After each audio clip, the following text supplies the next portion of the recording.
Hello and thank you for joining us once again for another Lyman Eagles basketball game. Tonight we will have a doozy between the Lyman Lady Eagles against the Lander Lady Tigers here in Lander Valley, where the Lady Eagles look to continue their 5-game winning streak on the road here tonight in a game that could set up for a regional matchup. Obviously, these two teams both fighting for regional position. Lander in the middle of the pack in the Northwest. Meanwhile, the Lyman Eagles currently sit at number 1 in the 3A Southwest Division Conference, whatever you would like to classify it as. And the Lyman Eagles will look to continue their hot streak tonight. They have not lost to anybody in 3A competition, save for one team, and that has been Douglas. And Douglas has not lost to anybody in 3A. There is a reason why. That Douglas team sure looks like a shoo-in to at least get into the state playoffs, if not go all the way. Lyman's looking for maybe another rematch in the championship match. That will come much later, about a month away from state action. From Worland is the regionals this year, and then states, of course, will be in Casper, Wyoming. So that'll be covered live on mylocalradio.com as always. And it should be a good contest tonight where the team from the Northwest in the Lander Valley Lady Tigers is going to try to protect their home court tonight when the Lyman Eagles coming to the gymnasium. Jason Hansen and his team look to impress as they have much of the past couple weeks. It has been an impressive effort from Jason Hansen's team. McKinley Bradshaw went down with an injury at Wyoming Indian. Ethany, Wyoming on Saturday. She was able to return into the game in the fourth quarter. A big reason why the team was able to win on Saturday was because McKinley Bradshaw returned from an injury. I talked to Jason Hansen before the game, asked her about the mobility of McKinley Bradshaw, and he said that Bradshaw is able to play at full speed tonight, hopefully near 100%, not if not at 100%. Obviously, that is something that he will look forward with his team. So the Lyman Eagles going to run out on the court here momentarily. The Lander Tigers have already taken their spots in the warm-ups. My name is Sean Bennett. Thank you for tuning in to our live broadcast here from Lander Valley, where the Lyman Lady Eagles looking to get another win on their season, something that they have had no problem really doing so far.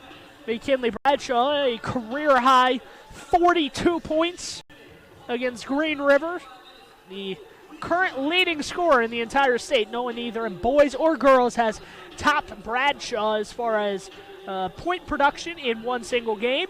Obviously, Bradshaw a little bit hampered maybe by that ankle injury. I believe it was the right ankle, if I'm not mistaken. We'll have to see how well she is able to perform tonight. You would expect McKinley Bradshaw to be a big factor tonight. And something of note, just a little quirky note, Bryce Hansen forgot her varsity jersey at home. She is a very checklist-oriented person, but when she opened up her bag here at Lander Valley to maybe get changed, she realized she did not have her varsity uniform. So Bryce Hansen's going to be wearing number 33 tonight instead of number 3. Once again, Bryce Hansen's going to be wearing a freshman jersey, number 33. So Bryce Hansen, if you're wondering why a jersey change tonight, was not a planned thing. It was just, hey, dad/coach, I forgot my jersey at home. What do I do? So Bryce Hansen, lucky enough that somebody brought an extra one or brought a jersey that was used in a previous game. And she will be wearing number 33 tonight. So Bryce Hansen usually wears number 2. She'll upgrade to 33. Maybe she can hit some threes in that contest at least. That is the hope for her. And Jason Hansen, the head coach. Once again, if you're just joining us on the young Lyman season, about midway through here, a little bit past midway through the season point, McKinley Bradshaw went down with a season-ending torn ACL, if I'm saying that correctly, and then I believe a partially torn MCL and a partially broken femur as well. So McKinley Bradshaw still on the court. McKinley Bradshaw has been out for pretty much the entire season, ending her senior season prematurely, obviously. She's still with the team out at midcourt, one of the captains, as always, for this team, a leader. Meanwhile, Olivia Smith, who also had a monster game on Saturday at E3D Wyoming in Wyoming, Indian, she'll look to put up the same numbers as she did on Saturday. Obviously, Olivia Smith, I believe she had 16 points, if I'm not mistaken, on Saturday. But Olivia Smith really looking to be a kind of a glue to this team. Obviously, something that she was able to do on Saturday when McKinley Bradshaw went out. Olivia Smith was able to really step up and say, hey, this is my time to shine. Obviously, Mandy Ayer played a big role in that win as well. Mandy Ayer played maybe the game of her young varsity career, and the Lyman Eagles were able to hand Wyoming Indian their first loss of the season. They were 17-0 going into the game, 17-1 after the defeat. So the Lyman Eagles with a 13-4 record, looking to get win number 14 on the season tonight. Meanwhile, the Lander Valley Lady Tigers, they've had an up and down season, obviously capped by a near 30-point comeback at halftime in one of their games in the last couple weeks. Just give me 1 second to get my stats up and running here. It's just being a little bit slow as of right now. So anyway, as I was saying, Lander, their season probably highlighted by a huge comeback a couple weeks ago to Powell. I believe they trailed something obscene like 40-12 at halftime or something along the lines of that, and they wound up beating Powell by 4 points. So an interesting contest here. Obviously, Powell and Lovell, a couple of those other teams, obviously have talent to beat anybody on a given night, but so does this Lander Valley team, especially at home. And it's hard to get a road victory in Wyoming, especially in girls basketball, and that is exactly what Jason Hansen's squad will be looking to do tonight. Obviously, Lander 5-8 on the season, but they are number 1 in the Northwest because they've not lost a Northwest Conference game. They are 2-0 on the season, so they will try and do their best. Some of the Lander Valley Lady Tigers' losses this season have come to Douglas, a 50-point defeat.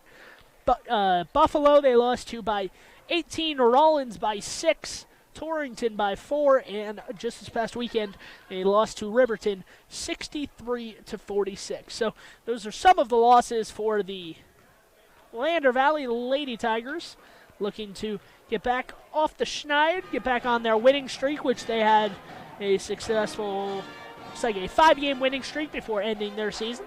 Nice little pep band in here, getting the atmosphere all up. And it should be a fun night between these two teams. Could be a very high-scoring affair as both teams like to run and gun, play loose and free with the basketball. Expect a lot of the same tonight, as Jason Hansen makes no qualms about it that his team loves to run and gun, running up and down the floor is their specialty, as the Lyman Eagles and the Lander Valley Lady Tigers looking to get underway here on this Thursday night. Just a side note here on the MyLocalRadio.com pregame show, brought to you by MyLocalRadio.com. The regional swim meet taking place, I believe, this weekend in Riverton. We were able and lucky enough at the radio station to hand off some of our free coupons to the Wind River Hotel and Casino. So some of the members, some of the people that are staying here, obviously the land are only about 25 minutes away from the casino and the hotel. Some family, and obviously some of the swim parents and friends and family, obviously getting a nice free hotel stay for one night at the Wind River Hotel and Casino. So thank you once again to Wind River Hotel and Casino for getting us those free coupons, and you're welcome for being able to pass them along here at MyLocalRadio.com. We love to look after you and support the local community.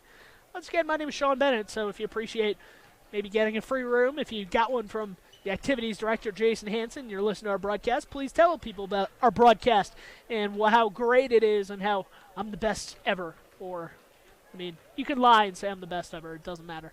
So, at the end of the day, 2.5 minutes before tip-off, we're going to take a short commercial break here, being the MyLocalRadio.com pregame show, brought to you by MyLocalRadio.com. Please join us after this for the tip-off from Lander Valley, where the Lyman Eagles look to get another win on the road this season.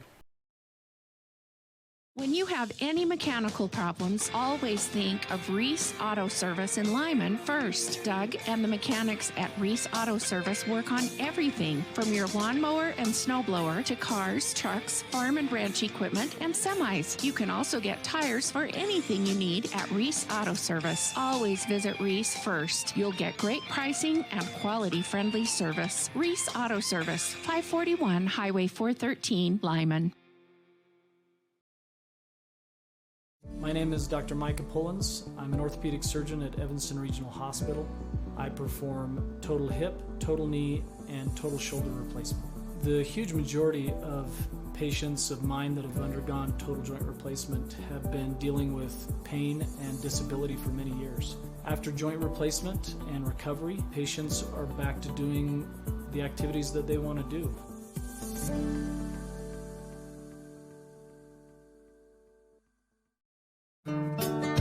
Business cards are a powerful and inexpensive way to promote the goods and services you offer. You can design your own cards or have the professionals at Westar Printing design your business cards. Now with same-day and next-day turnaround on all business card printing, you don't have to wait. Get your business cards today. Professional quality, inexpensive prices, and quick turnaround. Visit Westar Printing, 243 7th Street in Evanston, across from the library. Westar Printing, 307-789-5202.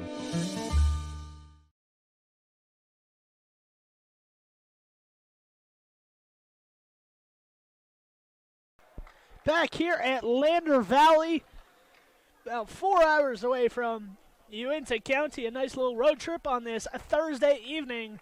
And the Lyman Eagles going to be wearing their blue uniforms tonight. Bryce Hansen's in a different uniform as some of her teammates because she is going to be wearing a freshman uniform. But other than that, on MyLocalRadio.com, we are ready and roaring to go for another road contest. We're going to take a short break for the national anthem here, and then rejoin us for the starting lineups and tip-off from Lander Valley.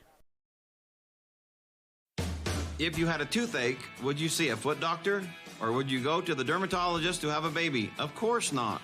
When your vehicle needs service, take it to the best qualified mechanics. At Auto Farm Castle Rock Chevrolet, our technicians are GM-certified service experts. They're trained to know every inch of your vehicle. Don't trust your vehicle to just anyone. Have all your service done at Auto Farm Castle Rock Chevrolet, 624 Front Street, Evanston. We're a different kind of dealer. You're in good hands when you choose Dr. Stosage and Dr. Buick at Wyoming Dental Specialties for dental implants and wisdom tooth extractions. They work with passion and focus. They use techniques and technologies that are modern and precise. With 2 decades of experience, their skills are highly specialized. If you need teeth extractions or dental implants placed, come see Dr. Stosage or Dr. Buick at Wyoming Dental Specialties, 50 Park Road, or call us at 307-789-9034.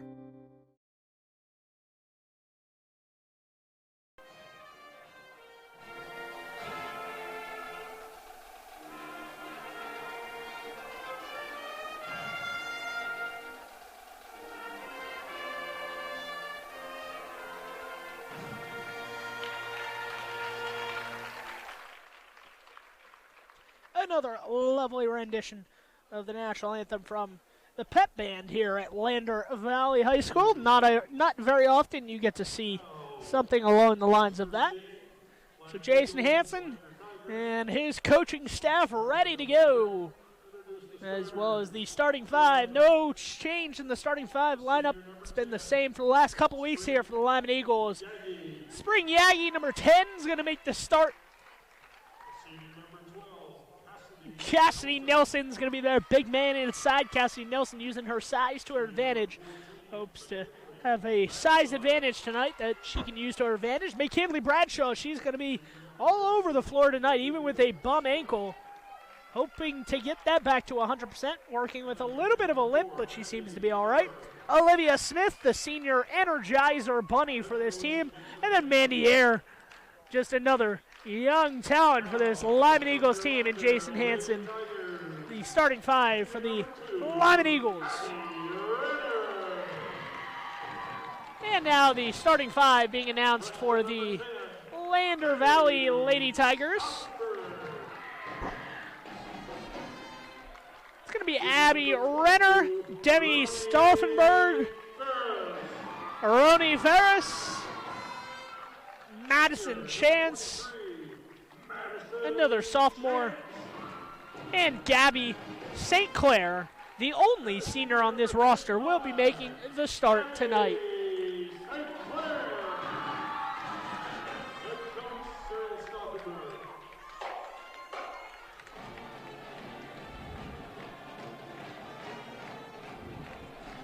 So those are the starters for both teams here.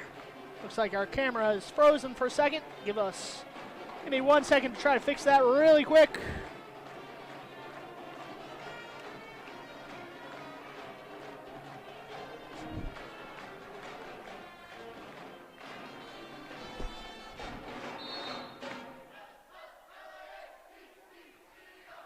Just trying to fix our camera originally here.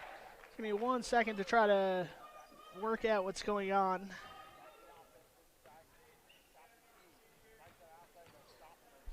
As the game starts here, we're going to work with no scoreboard for a second, or no regular camera for a second. I'm sorry for the interruption, but I don't know exactly what went wrong here in the last couple seconds. Obviously, our camera was working the entire time. McKinley Bradshaw with the ball up top. Gets it over to Mandy Air. Mandy Air on the left side now. Gets it back up top.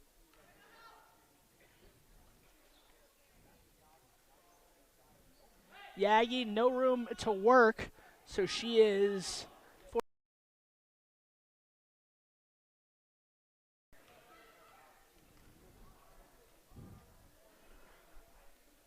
Sorry, I'm just trying to fix this, and I'm also trying to keep an eye on the games. I'm not exactly sure why my camera has stopped working right before tip-off here. That seems very unfortunate. Still no score here, about a minute in. Trying to fix whatever issue I'm having. Obviously not the optimal time to have this happen, but I don't know exactly what is the issue.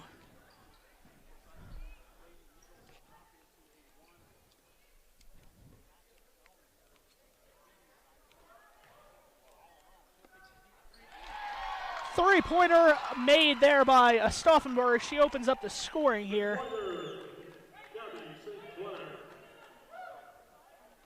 Still trying to fix our camera issues. Please just give me 1 second here. I'm going to try to fix whatever is working. All right, looks like our camera issue is back. So let me just set this back up to what it was, as I believe that was Olivia Smith missing the shot from in close. Stauffenberg all alone outside, and she's heating up. That's 6 points for Stauffenberg, and a quick timeout for Jason Hansen. So that this actually does give me time to get set back up here and fix whatever issues we're having. Once again, we do apologize for any camera issues we're having. Obviously, try to fix them as quick and painless as possible. I understand if you are trying to watch the game, so am I.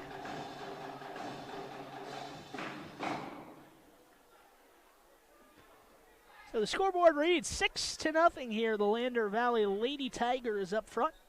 2 threes on 2 attempts from outside. First possession resulted in a turnover.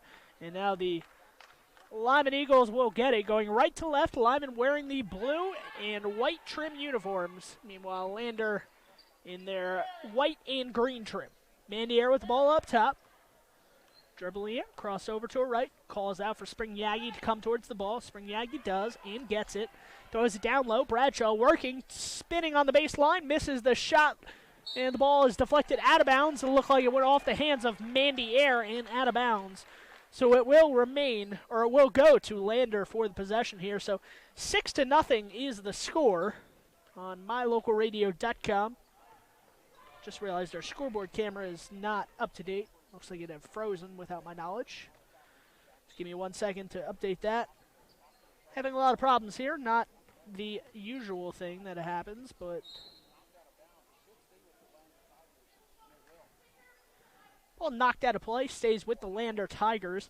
So there we go. Schoolbird's back up and running. 5:10 to play here. First quarter. Tigers up 6-0 early in this contest. Jason Hansen looking to get his team back out on track. At the free throw line. Jumper there. Off the backboard and in from Abby Renner. Abby Renner uses every part of the backboard and the rim there to get that one to drop. McKinley Bradshaw walking up into a three, misses that. Olivia Smith went after the rebound, couldn't get it to go. And crossing midcourt with it is Renner.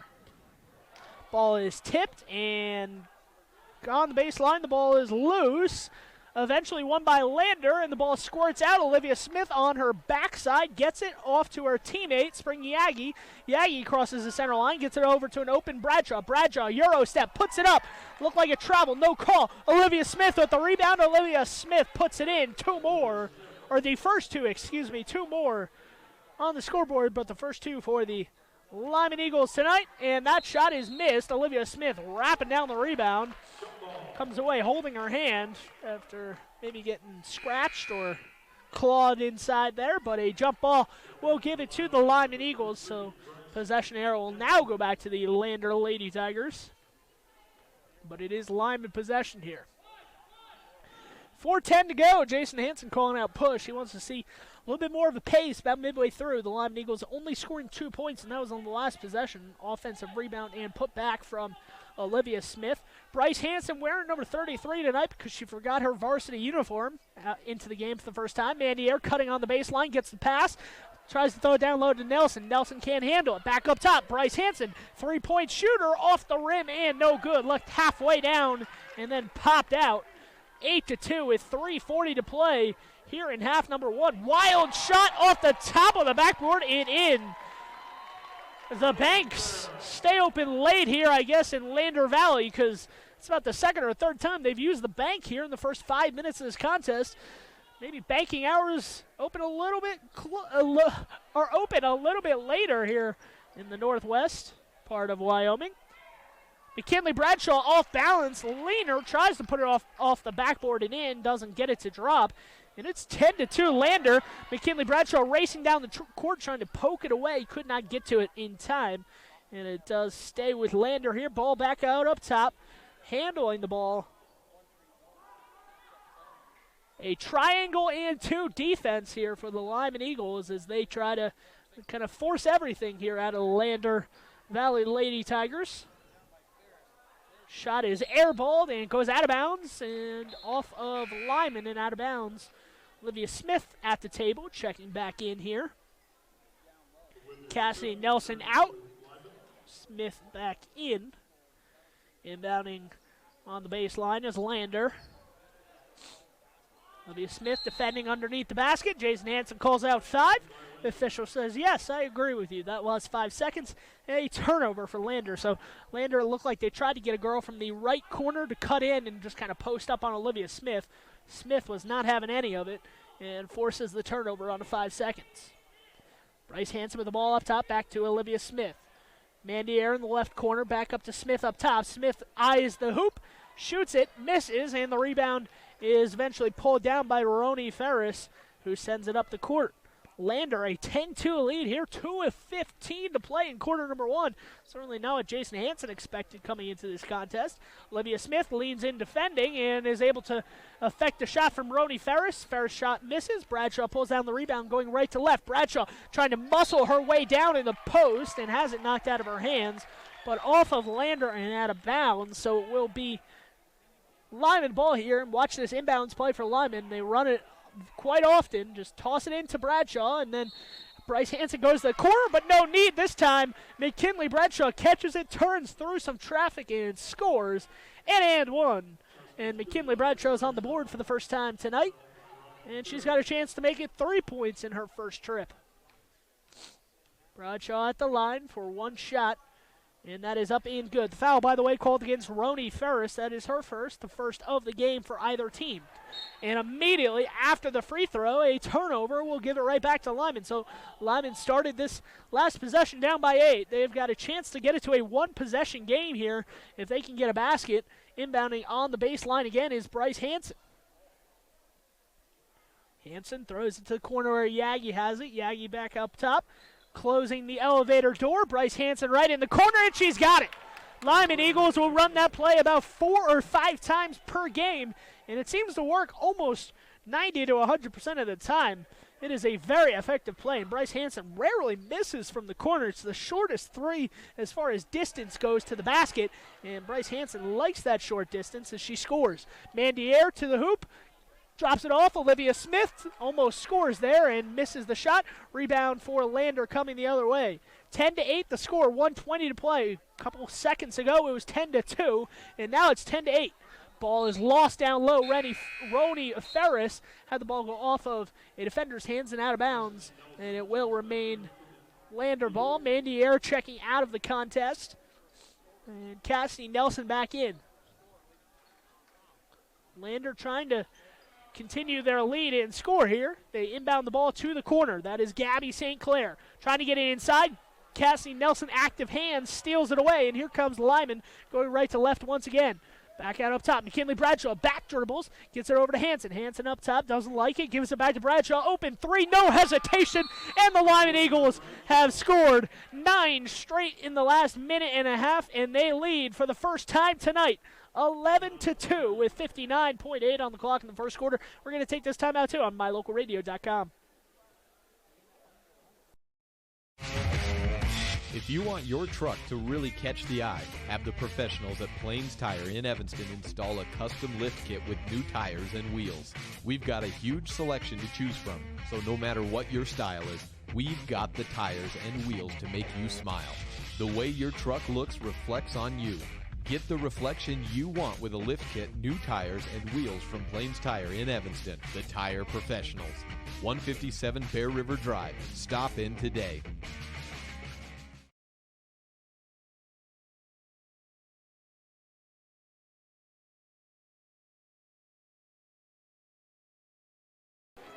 Back here at Lander Valley, Lander inbounding in the backcourt, going left to right. Lander wearing their white uniforms with the green trim down the sides. Lyman going right to left on offense, wearing their blue uniforms with the white trim.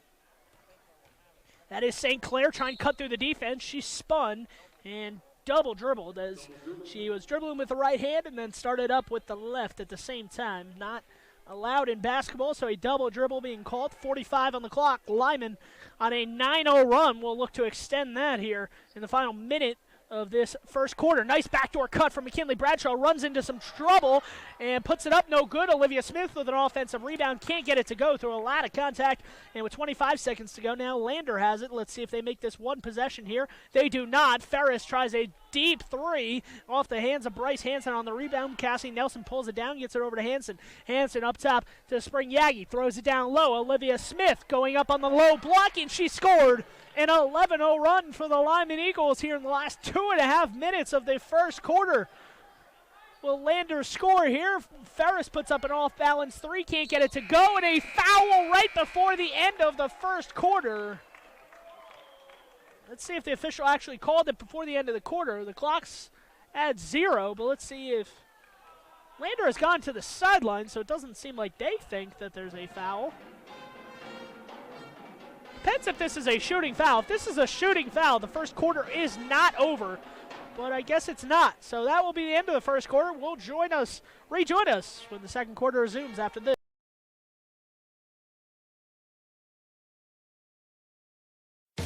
Sometimes when you're shopping for a vehicle, you're not sure what you want, so you drop by and look at all the options. Other times you know exactly what you want. At Auto Farm Castle Rock Chevrolet, you can call us or schedule a test drive online. We'll have it ready when you get here. We're here to help you get exactly what you want on your schedule. So whether you want to browse or pre-schedule a test drive, Auto Farm Castle Rock Chevrolet is here for you. 624 Front Street, Evanston. We're a different kind of dealer.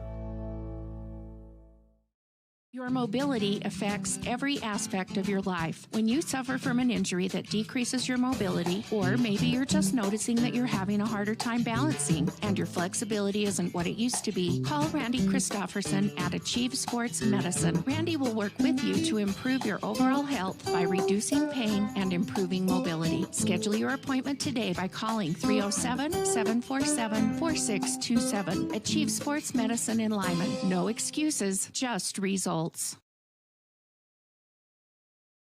Back here at Lander Valley, where Lander's inbounding at midcourt. We'll start the second quarter with possession. Not exactly sure what the call was there. It was a blocking foul against Lyman. I guess they deemed it was not a shooting foul, although it looked like it might have been.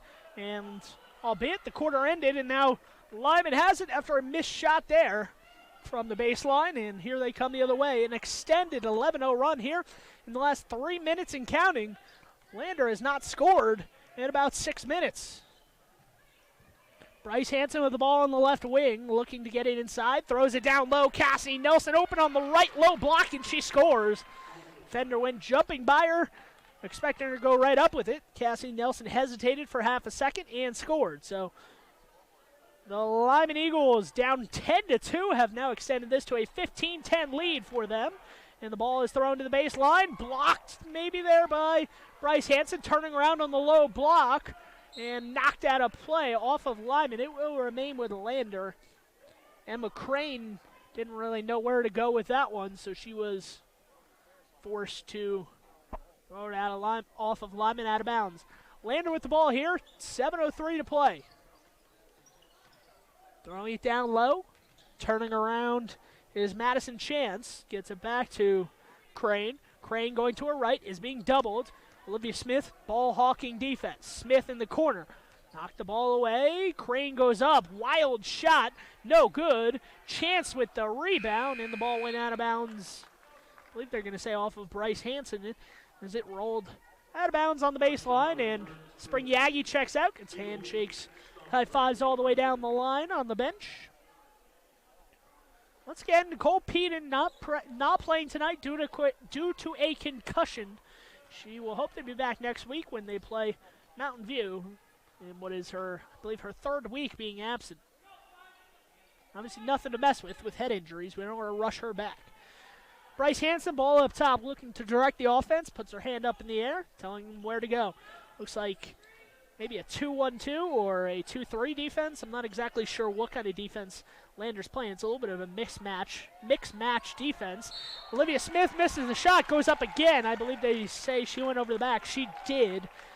So Lander survives the possession there, but a 13-0 run since about 2.5-3 minutes to go in the first quarter. The Lyman Eagles have not only not conceded a point, they've gone on a 13-0 run after they trailed 10-2. Picking up the dribble near midcourt is Whitney Hansen. She loses it. Ball on the floor. Knocked out of bounds off of Hansen and out of bounds. So Whitney Hansen lost control of it, went to the ground, and just kind of had to roll it out of bounds right in front of the Lyman bench off of her hands. And it will be Lyman ball here. Hansen, wearing 33, looks back at her coach, calling out a play. Cassie Nelson on the baseline. Seems like that baseline play has been open a lot here for the Lyman Eagles. A very high zone defense being implemented from Lander Valley. Nice help defense from Lander, forces a turnover as Hansen tried to drop it in the bucket to Mandy Air, but a little bit too strong, a little bit too high, and out of play.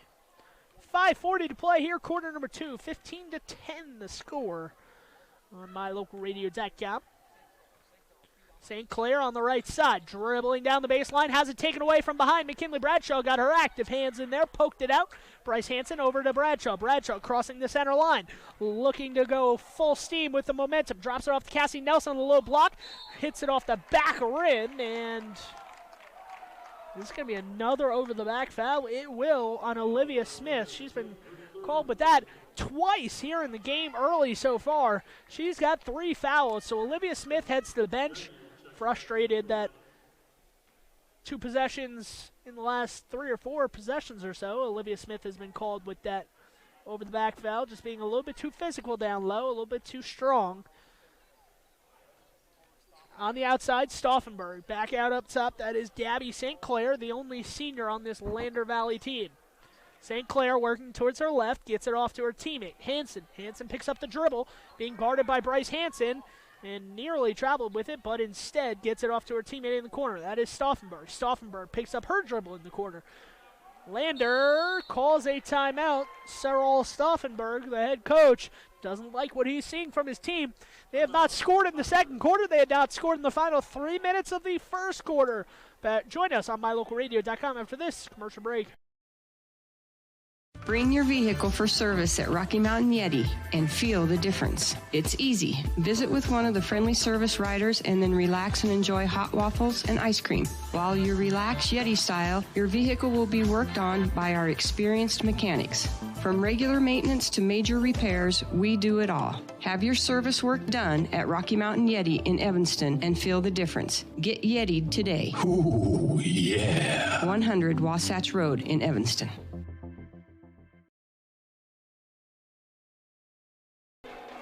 Back here in Lander Valley, McKinley Bradshaw runs back down there to, actually, I'm very confused. It should be Lander ball.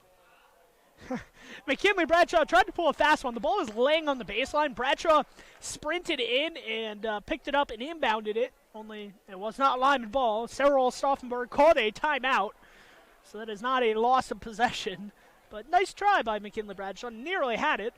Almost crossed midcourt before the officials caught onto it. Hansen on the wing defending. Fouls Demi Stauffenberg, freshman on freshman crime there. That is Bryce Hansen's first foul of the contest. Holding her hand now. Might have gotten scraped in the reach there. Bradshaw reaching in, steals it away. Bradshaw 2-on-none, racing down the court.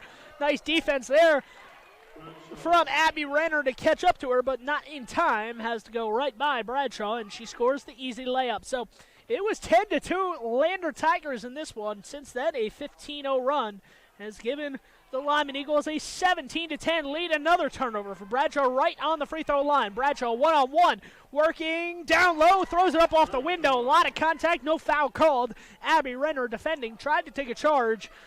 Only winds up with a bruise after that one, after no call, and a basket from Bradshaw. 19-10 Lyman Eagles, a 17-0 run. They still have not conceded a point here in quarter number 2. 3:40 to play, quarter number 2. Lyman Eagles defense being ferocious here, employing a triangle and 2 for the most part here. Have kind of switched back and forth on some of those defenses, but have really stuck with the triangle and 2. I talked to Jason Hansen before the game, and he said he was going to put in a lot of triangle 2 tonight, try to see what works, what doesn't work, who can play, and where each position works best for each player. That one's put up off the window, rolls, and good. So Stauffenberg scores her first 2 points of the contest, 19-12 the score, here with 3:05 to play in quarter number 2. Bradshaw has the ball on the right wing, nearly threw it over to the hands of Bradshaw was Yagi.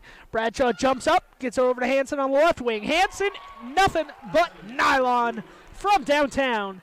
22-12 the score now, as the Lyman Eagles have their largest lead of the contest, sitting at 10. They trailed this one 10-2. Since then, it's been a 20-2 run. Down low, nice lay in there from Leah Brown, trying to come off the bench and give her team some energy. So 4 points in the last 2 possessions for Lander. Unfortunately for Lander, their defense has not been up to the task here since late in the first quarter and the second quarter. Lyman seems to be scoring on nearly every possession. Basically the same play as last time. Bradshaw jumps up, gets it to Yagi. Yagi throws it right back down low. Bradshaw puts it up, and she will go to the free throw line. So Spring Yagi, nice job there to fool the defense, thinking, oh, it's the same exact play, only this time Bradshaw cut back on the baseline, posted up her defender down low, and scored. Or did not score, but got fouled, and she will have a chance to score 2 at the line. First free throw is up and good from Bradshaw.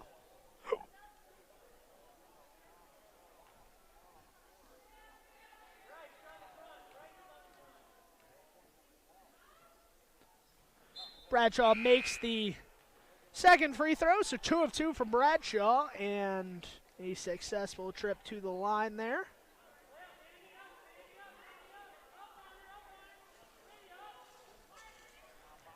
Inbounding in the backcourt. Pressure on the free throw coming in from Jason Hansen's team.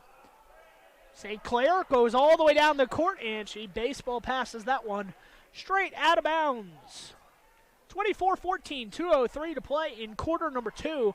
Lyman Eagles going right to left on offense have been putting out an offensive show here since late in the first quarter when they trailed 10-2. Yes, Lyman Eagles were down by 10-2 of the score early in this contest. They now lead 27-14. Bryce Hansen is heating up from downtown.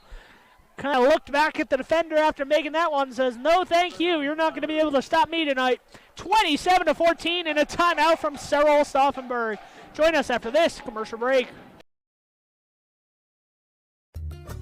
Serving Wyoming since 1941, Plains Tire is Wyoming's oldest and largest tire dealer with great locations throughout the state. They'll get you the right tires and offer the best results for your vehicle at the lowest prices, guaranteed. Plus, you can go to any Plains Tire Pro dealer with their nationwide warranty service. And check out their Plains Tire phone app. Come down and see us at Plains Tires on 157 Bear River Drive for all your automotive needs. Hablamos también español. Dr. Dog, the other day I was at the dog park and ran into Keegan, the Irish setter from up the road. When we smelled hello, I was surprised because he smelled like delicious roasted duck. When I asked if he'd been hunting, he said nein, he had been to see you. Yes, Mr. Hans German Shepherd, I'm recommending Canine Superfood Advance from PetMinerals.com for all my canine patients. The powder mixes with your dog food to create a delicious duck-flavored gravy. Order your Superfood Advance from PetMinerals.com today.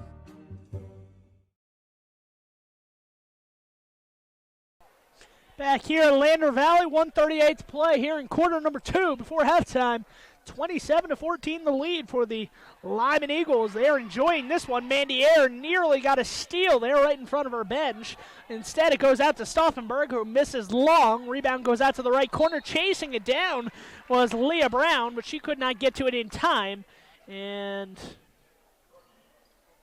it will be Lyman possession here.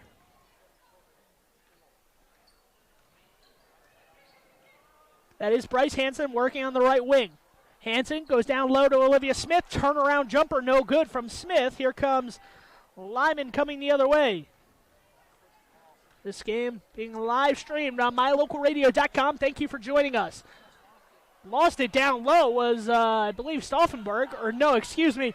That was Emma Crane out to Lyman going the other way. Lyman puts up the shot. No good. Rolling around the rim and falls off there. 27-14 the score. 49 seconds to go. It will be another Lyman possession here.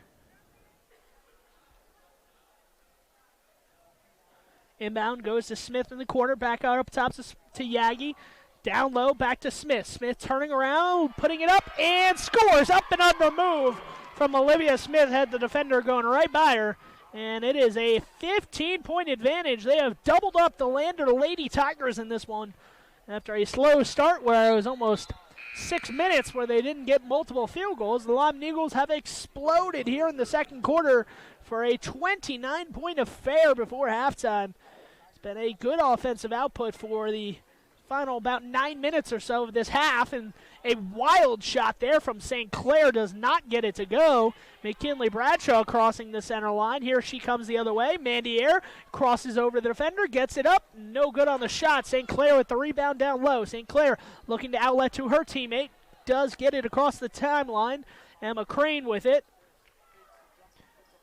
That is another air ball here from Lander. Ball is fed out, and that will end the second quarter. And that will end the first half here from Lander Valley. The final score at halftime, 29-14 after one half. The Lyman Eagles will go into the locker room happy to be up 15 on the road here in this intra-conference battle between two divisions opponents, the 3A Northwest Lander Lady Tigers and the 3A Southwest Lyman Lady Eagles. Please join us after this commercial break for the MyLocalRadio.com halftime show, brought to you by MyLocalRadio.com.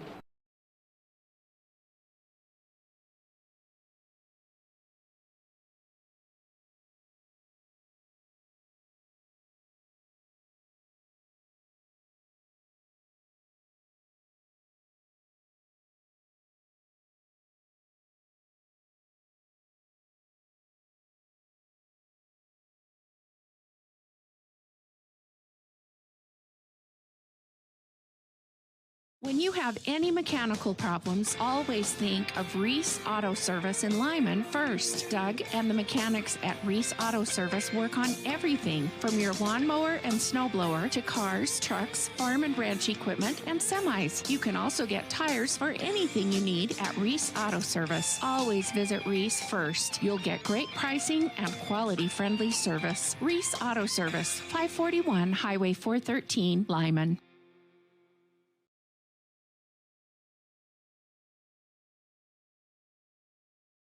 My name is Dr. Micah Pullins. I'm an orthopedic surgeon at Evanston Regional Hospital. Orthopedic surgery is the practice of medicine centered around bones and joints. It's all about movement and activity and getting that to be less painful. Watching a patient with a specific problem, whether that's pain or decreased range of motion, and being able to treat them, by far the best part of my job.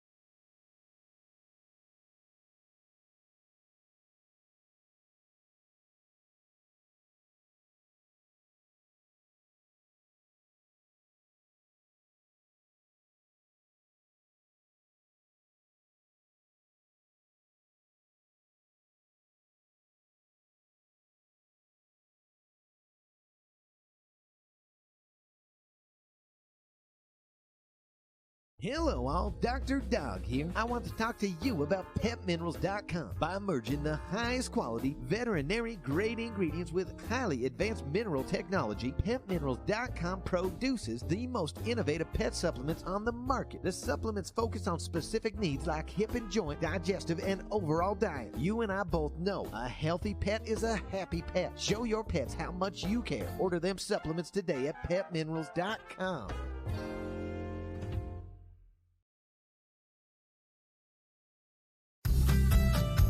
As one of the region's most visited websites, MyLocalRadio.com is here to serve you. Catch up on local and regional news and information. Buy, sell, or trade your good used items on the radio classifieds. Stream your favorite music all day, every day, or catch our live coverage of your high school teams in action, all on MyLocalRadio.com. Like us on Facebook so you never miss a giveaway, and visit MyLocalRadio.com today to stream it all live.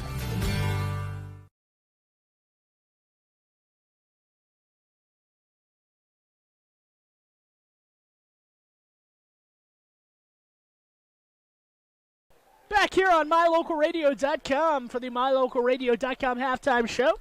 Apologize for that gentleman sitting in front of our camera. We asked him to move down a row, and he obliged. So sorry about the momentary disruption there at the end of the half, but we seem to be all good on MyLocalRadio.com, where the Lyman Lady Eagles are up by 15 at the break. The Lyman Lady Eagles were down by 8 early in the contest, about 5-6 minutes in. They're down by 8, 10-2, and then whatever Jason Hansen was able to say to his team, whatever he was able to work on, really did work, because his team exploded at the end of the first quarter to tie up the game and take the lead. And then the second quarter was much more of the same. The Lander Lady Tigers only putting up 4 points in that second quarter. Came late in the quarter as well. Meanwhile, the Lyman Eagles just continued their hot shooting, especially Bryce Hansen. Bryce Hansen going to be wearing number 33 tonight. She forgot her varsity uniform at home, so that is why her normal number 2 uniform has not been seen on the floor tonight.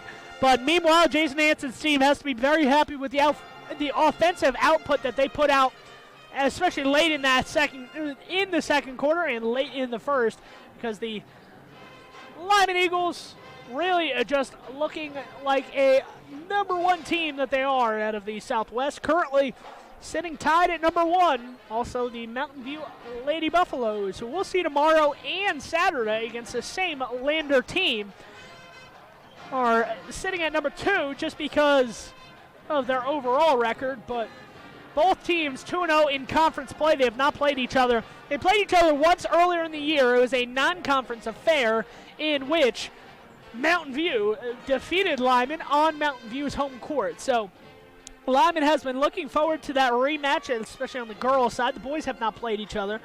But the girls are looking forward to that rematch. That's going to happen next week. February 8th is the date of that one when the Lyman Eagles and the Mountain View Buffalo will meet for the first time in conference play here in the 2019 calendar year for basketball. It's about 4 minutes before tip-off of the start of the second half, I should say.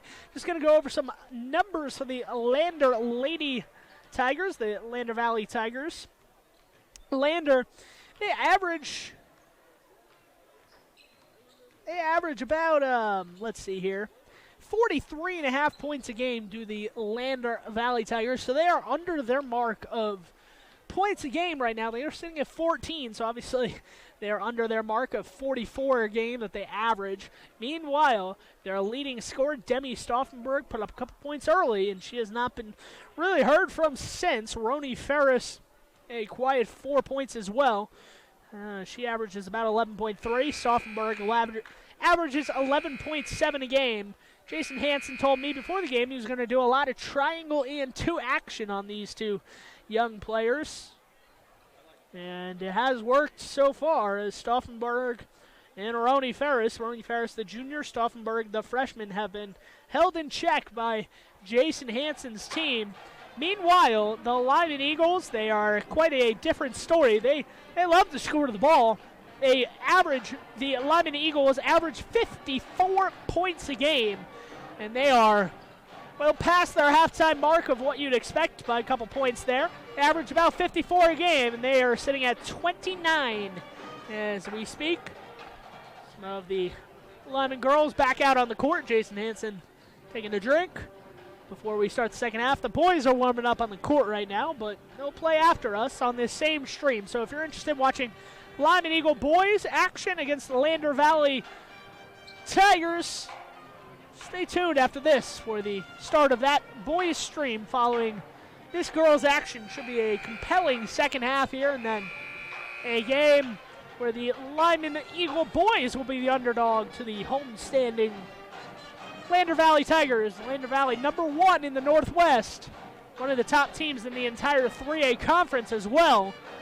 So we'll have to see what that boys game brings for the Lyman Eagles and the Lander Valley Tigers. Coming up after this on MyLocalRadio.com. Once again, my name is Sean Bennett. Thank you for tuning in here on this Thursday evening for another marquee matchup between the Lander Valley Lady Tigers and the Lyman Eagle girls. We're going to take a short commercial break. That's going to do it for MyLocalRadio.com halftime show, brought to you by MyLocalRadio.com. Please join us for start of the second half after this. No matter what you need to have printed, Westar Printing is the place you want to have it done. Calendars, letterhead, envelopes, brochures, books, posters, vinyl banners, business forms, announcements, wedding invitations, and business cards are just a few examples.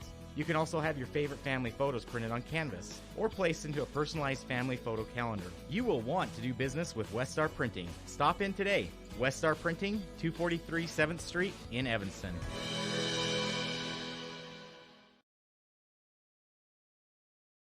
Start of the second half here. The Lyman Eagles have it.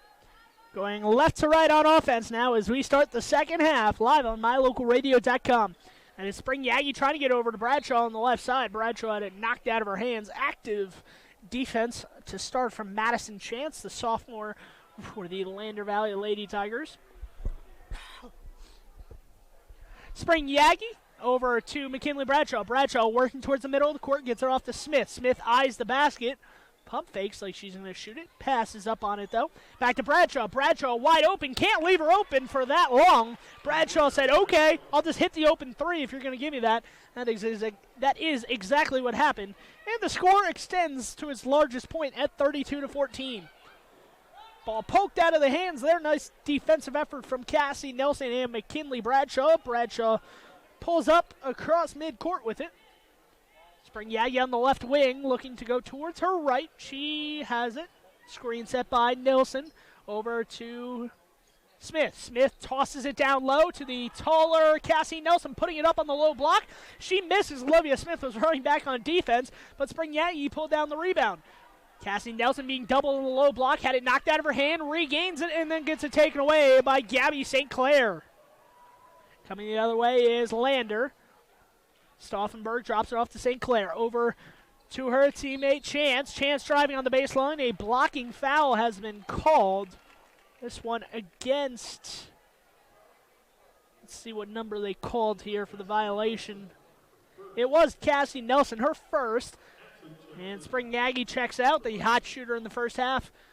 Bryce Hansen checks back in, wearing number 33 tonight because she forgot her varsity uniform at home. Mandier defending. Over to Chance on the right baseline. Chance trying to drive by Mandier. Mandier hands straight up in the air. Lets her go by her, but the shot's off the bottom of the rim. And Lander has it, but turns it over into the arms of Stauffenberg, the head coach. Roni Ferris could not corral it. 6:25 to play in the third quarter. 32-14 the score. Live on mylocalradio.com. Thank you for joining us on this Thursday evening for another 3A battle between a Northwest team and a Southwest team. Bradshaw gets fouled on the ball, not on the shot. I believe it was right when she kind of got inside the three-point line. Foul committed on the drive. The foul goes against the Tigers. Let's see, it does go against Madison Chance, her sophomore, her first, team's first of the second half. Hansen misses baseline jumper, goes after the rebound, but it was pulled down by Abby Renner. Renner, full head of steam, not stopping, and maybe a little bit too quick for Renner as she lost the ball out of bounds. Stauffenberg shakes his head on the bench and calls out a defensive play to his team. Olivia Smith checking out, getting some words from Jason Hansen. Lyman has it, going left to right. 6 minutes exactly on the clock here in quarter number 3. An 18-point advantage for the Lyman Lady Eagles. Nelson over to Air. Air on the left side. Bradshaw, ball above her head, ripping through. Gets right by Chance, puts it up, is fouled, and scores. McKinley Bradshaw, the hoop and the harm. She's done that several times tonight. She'll have another chance at a three-point play. McKinley Bradshaw, there is a reason she is the best girls basketball player in the entire state, and the reason she's going to Wyoming to play basketball for the University of Wyoming next year. 35-14 after the free throw is converted there, and the ball right in front of us, knocked out of play, and back to Lyman. So turnover forced. Abby Renner couldn't get to it in time. Bradshaw, by the way, coming into this game, a 75% free throw shooter at the line, has made all of her free throws tonight. Hansen with the ball up top, driving down the right side of the lane, puts it up off the window, and Hansen flexing the muscles as she runs down the court. 37-14 with 5:25 to play here, and another turnover.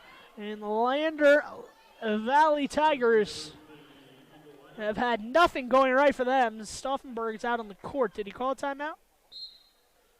And there's the whistle. So a timeout for the Tigers. It's gone from bad to worse to start the second half. For the Lyman Eagles, it's gotten from good to great. Join us after this timeout.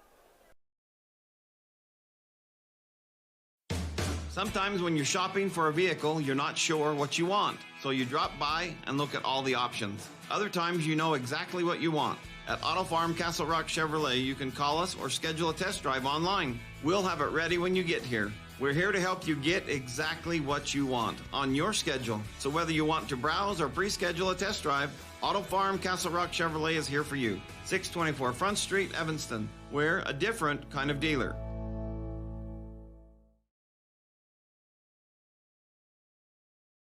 My name is Dr. Micah Pullins. I'm an orthopedic surgeon at Evanston Regional Hospital.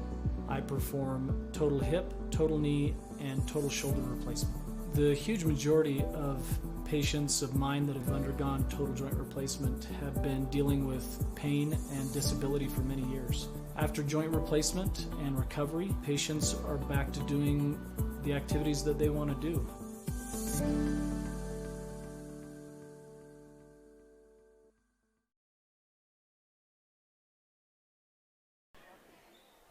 Lyman with the ball going left to right on offense. Bradshaw in the corner, driving baseline through three defenders, gets slapped across the face, but still scores it off the backboard and in. Jason Hansen looking down his bench approves of what he has been seeing since the end of the first quarter. Lyman trailed this game, believe it or not, 10-2. Since that point, it's a 37-4 run for the Lyman Lady Eagles. Three-pointer is good. A foul called from the baseline official. Let's see. I think it's after the shot, however. So the three-pointer is good. But the foul called against number 23, Madison Chance. So I guess they said in opportunity of getting a rebound, Chance was pushing down low. So offensive foul call, but the shot still counts. Nice backdoor cut from Olivia Smith going down the right side of the lane, puts up the shot, is fouled, and will head to the free throw line. So nice job there. Everyone from Lyman was on the left side of the court, and Smith ran down the right side in a beautiful pass. Set her up for a laying down low. She didn't make it, but she was fouled. That's the reason why, you would presume. And Smith makes the first. Olivia Smith, a 67% free throw shooter coming into this game. She is now 35 of 52 on the season. So not bad numbers there, especially for high school for Olivia Smith. Second free throw is up and good. So Olivia Smith 2 for 2. Converts. And the Lyman Eagles back to a 24-point advantage. Shot off the backboard pretty hard there, no good. Chance with the rebound, rips it right out of the hands of Spring Yagi, but then turns it over as she was off balance and had to get rid of it before she went to the ground with it. 41-17, 4:18 to play here. Quarter number 3. Olivia Smith, Cassidy Nelson goes up and is fouled. So Cassidy Nelson will have a chance at the free throw line. So spreading the wealth from the free throw line. Bradshaw, Smith on the last possession. Now Cassidy Nelson's going to get a chance at 2 free throws. Cassidy Nelson, by the way, is 37% at the line. 7 of 19, make it 7 of 20 on the season after that miss. Bradshaw checks out. Mandy Ayer back in. Bradshaw laughing with the head coach, Jason Hansen. Bradshaw working on that bad ankle. Probably perfect timing for the Lyman Eagles to not have a game this weekend, either tomorrow or Saturday. Gives Bradshaw another chance to rest for that marquee matchup. The Mountain View Lady Buffs and the Lyman Lady Eagles next week, February 8th, live on mylocalradio.com. Ball in the corner, Chance bumps into Nelson, throwing the elbow there, no call. Mandy Ayer picks up her dribble, gets it over to Smith. Smith crossing the center timeline with it, 41-17. Picked up her dribble, threw it down low on the low block, and Nelson changed the pivot foot there on the low block. Dale Anderson at the end of the bench says, shoot it. Nelson kind of looked over at him, said, what? Shoot it? Okay.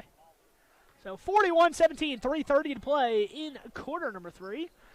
The guests on the scoreboard, the Lyman Eagles, leading this one by 24. Corner shot there, Stauffenberg, no good. Rebound in the corner, goes to Olivia Smith, getting it out on an outlet pass to Bryce Hansen. Spring Yagi throws it down low, and a push on Lander, I believe, is called underneath the basket. Foul goes against Madison Chance. That is her 4th, so one more and Chance's night will be over. Mandy Ayer cutting right down the lane. Had it open, but Bryce Hansen made the pass a little bit before she made the cut. Hansen from 3, that same inbounds play that Lyman loves to run. This time it doesn't go in, surprisingly enough. And Lander has it going right to left. Ball is thrown away off the hands of Rachel Stoinski. Actually, no, it is off the hands of a Lyman player, and it will remain Lander ball.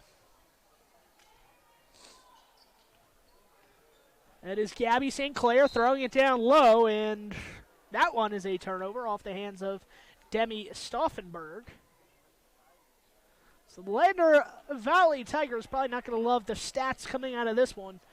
Seems like they've had close to 20 turnovers in this contest. I haven't been keeping track. Maybe I should have. At this point, it is an absurd number, something that Cyril Stauffenberg, head coach of the Lander Valley Tigers, knows that you can't win a game if you have this many turnovers. Olivia Smith on the right corner. Trying to get it down low. Back to Yagi. Yagi up and in. Off the top of the backboard and in.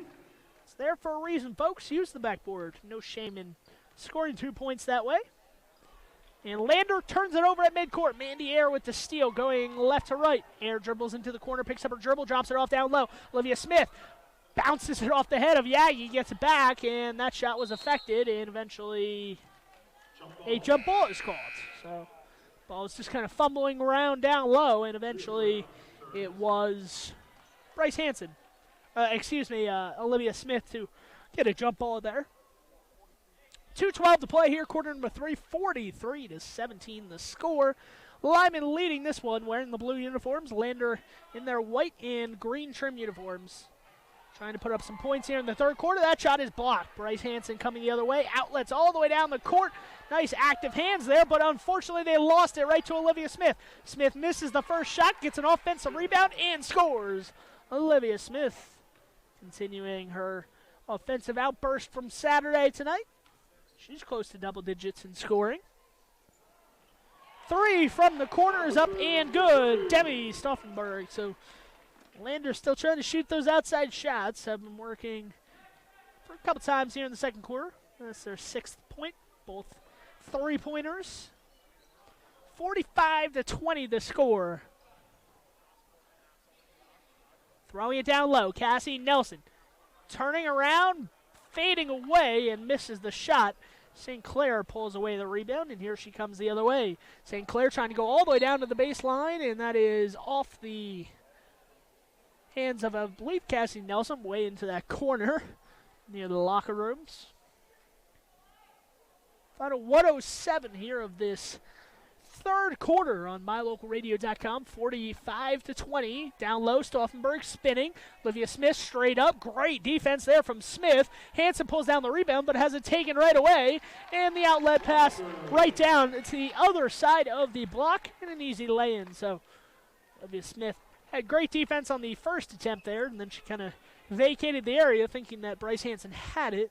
Fortunately for her, it was ripped away, and that left her player that she was guarding right unoccupied down low. Timeout called by, I believe, Cyril Stauffenberg called this one as well. So 45-22, 30-second timeout. Join us after this.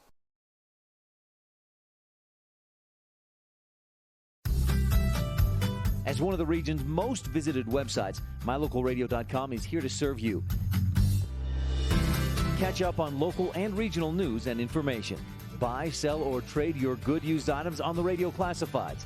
Stream your favorite music all day, every day, or catch our live coverage of your high school teams in action, all on mylocalradio.com. Like us on Facebook so you never miss a giveaway, and visit mylocalradio.com today to stream it all live.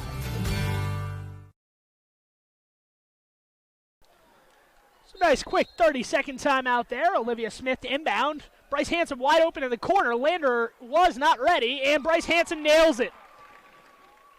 Well, Lander Valley was very slow to come out of that timeout. They were just kind of trotting / walking back out on the court. The official gave the inbounder on the sideline the ball, and they threw it to Mandy Air up top. Bryce Hansen was wide open in the corner. Eventually, she did get it, and 3 more for Hansen.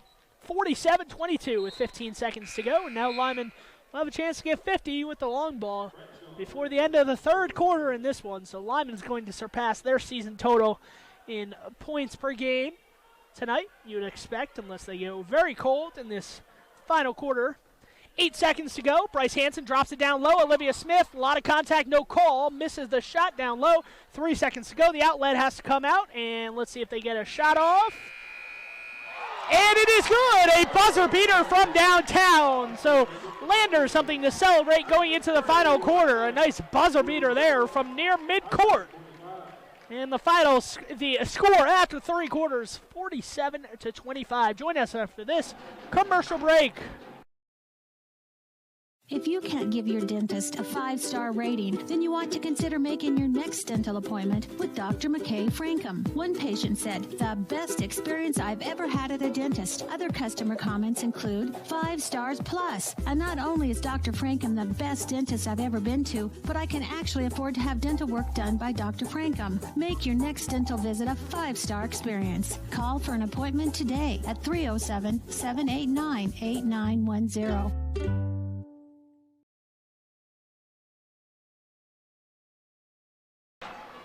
So the buzzer beater right before the end of the quarter for Lander gives them something to celebrate as we go into this final frame. However, not much to celebrate because Cyril Stauffenberg's team still has a lot of work to do. They trail by 22 in this contest. Cyril making sure his players run to their positions this time.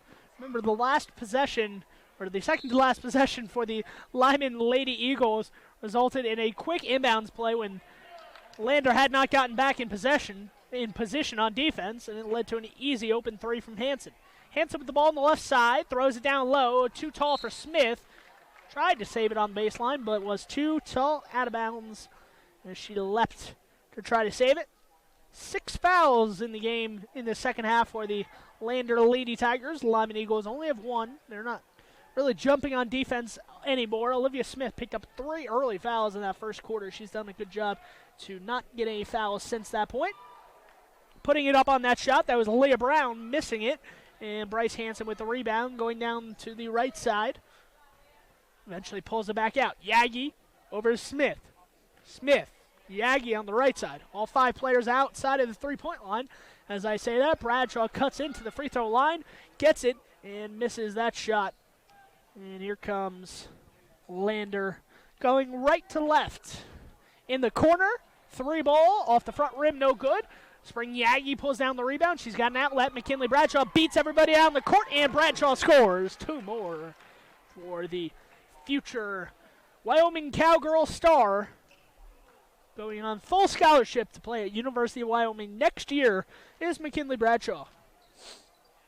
Down low, Chance had it wrapped up, or no, a foul called on the baseline there. McKinley Bradshaw coming in from behind. I believe he's going to get charged with the foul.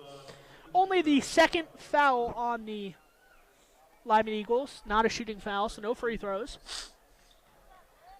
Inbounding on the baseline, looking to get it in somewhere, is Rachel Stoinski. Stoinski gets back in the baseline corner, can't get it to go. Drops it off to her teammate, Leah Brown, and that shot is missed and off the hands of a Tiger and out of bounds. 49-25 to 6:32 to play in the final frame. Outside, Bradshaw for 3. Yes, sir. McKinley Bradshaw's got 5 points here early in this quarter. And it's 52-25. On the outside, nice little jump shot there. Is up and good from Rachel Stoinski, the junior. So still trying to get back into this one. The Lander Lady Tigers. Spring Yagi eyes the basket from outside. No good. Rebound Olivia Smith. Out to Bryce Hansen. Open 3. No good. Rebound falls right into the hands for McKinley Bradshaw. Goes up and under. Can't get that shot to go. Olivia Smith with another offensive rebound. So much contact, but no foul called. So sometimes when you're up by 25, you won't get that call. Olivia Smith, however, sees her team get it back. Smith over to Air. Air on the left side. That was actually Yagi dropping it off to Smith, or to Mandy Air, excuse me. Mandy Air scores. So 54-27 fast-paced action here in the fourth quarter. Bryce Hansen reaches in, pokes it out. Bryce Hansen's coming the other way, not looking to stop. Eventually gets to the baseline, picks up her dribble, tries to throw it across the lane. Not a smart decision there. But, however, it gets it right back. Mandier down low on the left block, puts it in. Nice job by Spring Yagi. Did not run back down the court, just kind of waited, stalking her prey like a lion, and just waited until that pass was made. Jumped right in front of it, stole it, and threw it right back down to the low block where Mandier was waiting for 2 more. Bradshaw jumps in front of that pass, and she doesn't get to it, but she affects the person catching the ball enough where Stoinski could not catch it and dropped it out of bounds. Full line change for the Lady Tigers as they make some substitutions. Cassidy Nelson back in for Mandy Air with 4:54 to play in the fourth quarter. 29-point lead for the Lyman Eagles here. Still the majority of their starters in, or at least the main players who play most of the minutes, including Bryce Hansen. And Bradshaw could not get to it and then tried to recover and get the ball, but unfortunately she touched it as it was going out of bounds. So Lander gets possession here, trailing 56-27. 4.5 to play. Ball taken away. No, it was not taken away on the sideline. Nearly taken away by Olivia Smith, but she could not get to it in time. 4.5 to play here. 56-27. Ball poked out on the sideline. Back out up top at the midcourt line. Whitney Hansen, another freshman with it. Hansen picks up her dribble going to the right. Gives it to Stauffenberg in the corner. Stauffenberg up and under move. No good. Gets her own rebound and is fouled on the second chance opportunity here.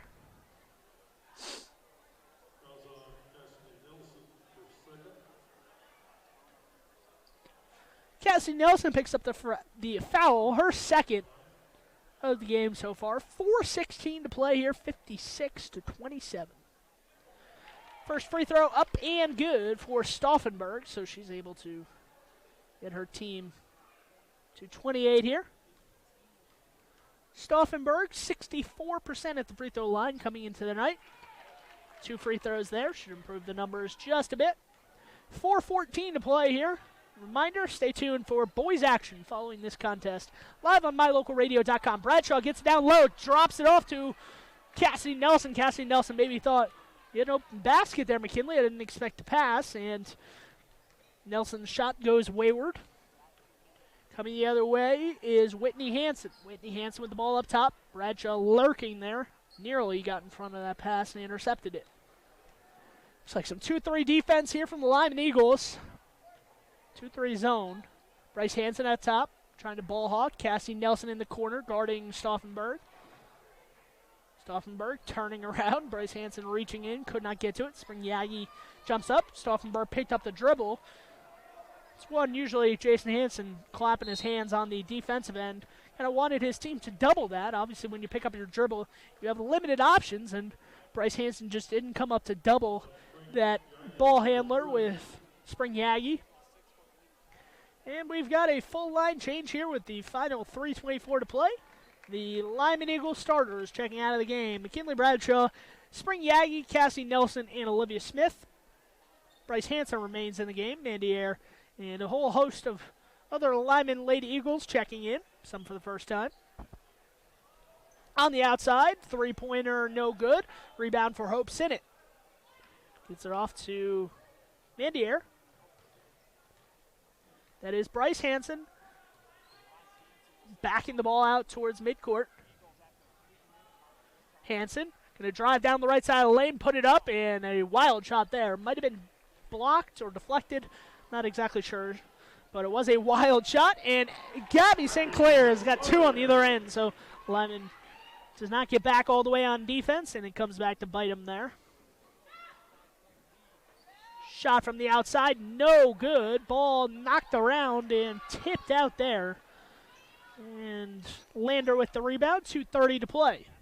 St. Clair on the left side tries a 3, and she's got the last 5 for the Lander Valley Lady Tigers. So trimming that deficit a bit. Probably won't affect the outcome of the game, just maybe the final score, as they still trail 56-34. And that is a 3 from the outside. So the Lyman Eagles extend that lead back to 25 here. 59-34 with 2 minutes exactly on the clock. Mandy Air stepping in front of that pass, intercepts it. But a held ball, a jump ball violation there as Air had it wrapped up immediately. 1:56 to play, 59-34 the score. Ball is taken away on the baseline. Mandy Air comes away with it. Mandy Air working towards the left. Gets it ahead, and That shot is no good. Another shot down low from Bryce Hansen, no good. Sinnott with the rebound. Pulls it out. I believe that's Charles C. Rose. And that one's no good. And that's out of bounds. So the Lyman Lady Eagles just trying to put together a competent last 87 seconds of this contest here. Trying not to come out with any injuries.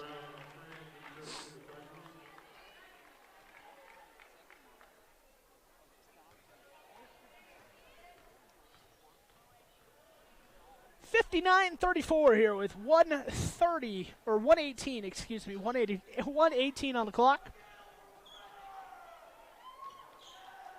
Cutting in down the defense on the baseline is Leah Brown, and she scores. So some respectable points here. Garbage time minutes at the end of the game for Cyril's squad to try to get that score a little bit more respectable. Lyman Eagles, Charles C. Rose gets the rebound. Bryce Hansen with the ball up top, looking at the basket, decides better of it, dribbles it back out. Over to Hadley Gross, and that one is tipped to the corner. Gross cuts in, back to Sinnott, and that was a pass all the way to the right side. Charles C. Rose puts it up and scores. Two more for the Lyman Eagles. 61-36 with the final 30 seconds approaching this contest. Lyman looking to close out a 25-point victory here with 20 seconds to play. Ball is thrown over the head. I believe Whitney Hansen was the intended target. Leah Brown couldn't get to it.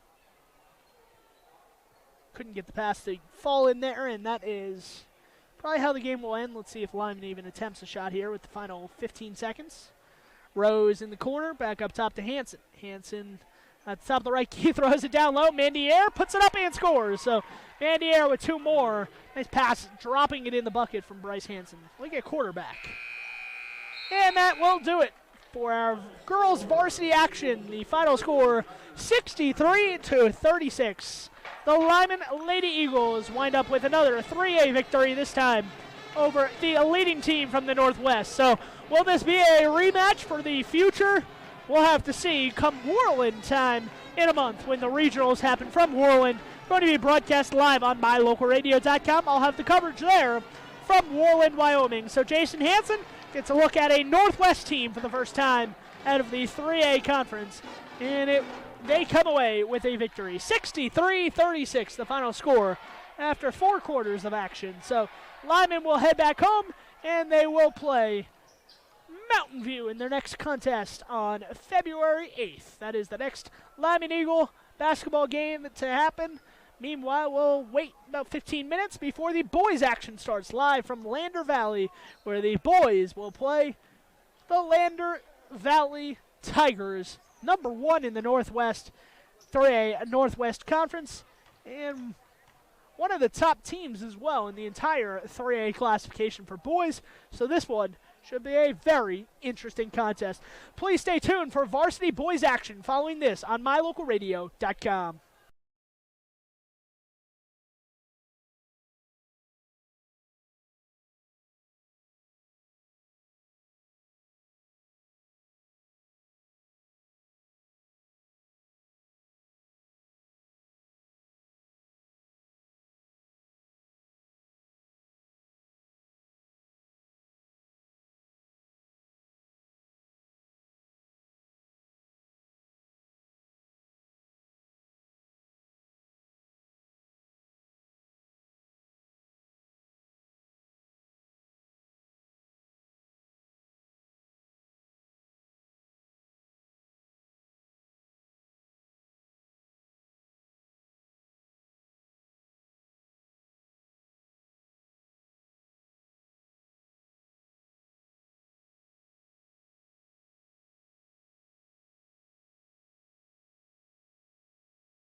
When you have any mechanical problems, always think of Reese Auto Service in Lyman first. Doug and the mechanics at Reese Auto Service work on everything from your lawnmower and snowblower to cars, trucks, farm and ranch equipment, and semis. You can also get tires for anything you need at Reese Auto Service. Always visit Reese first. You'll get great pricing and quality-friendly service. Reese Auto Service, 541 Highway 413, Lyman.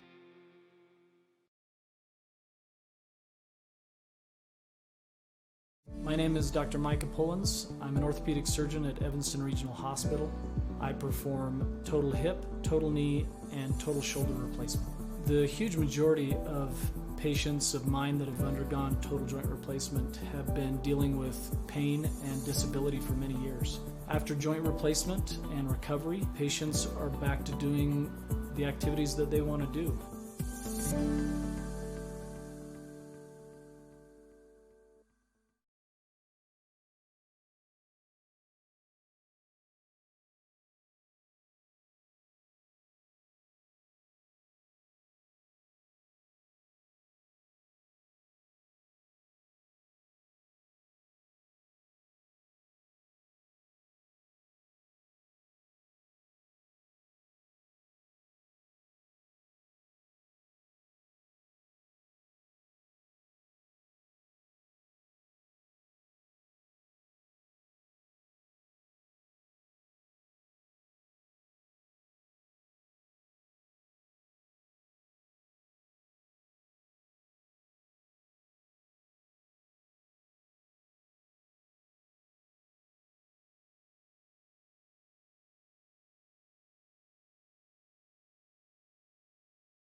your attention, please. There's two vehicles blocking cars in the parking lot. Needs to be moved immediately.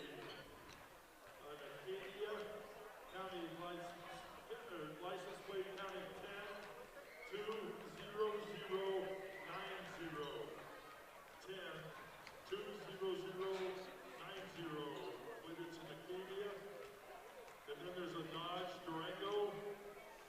Hello, and once again, thank you for joining us for some boys basketball action. If you're just joining us, the girls varsity team for Lyman came into Lander Valley here and got a road victory. Nothing unfamiliar for Jason Hansen and his team, as the Lyman Eagles girls basketball team walked away with a 27-point victory led by McKinley Bradshaw. Bryce Hansen had another outstanding shooting night from downtown.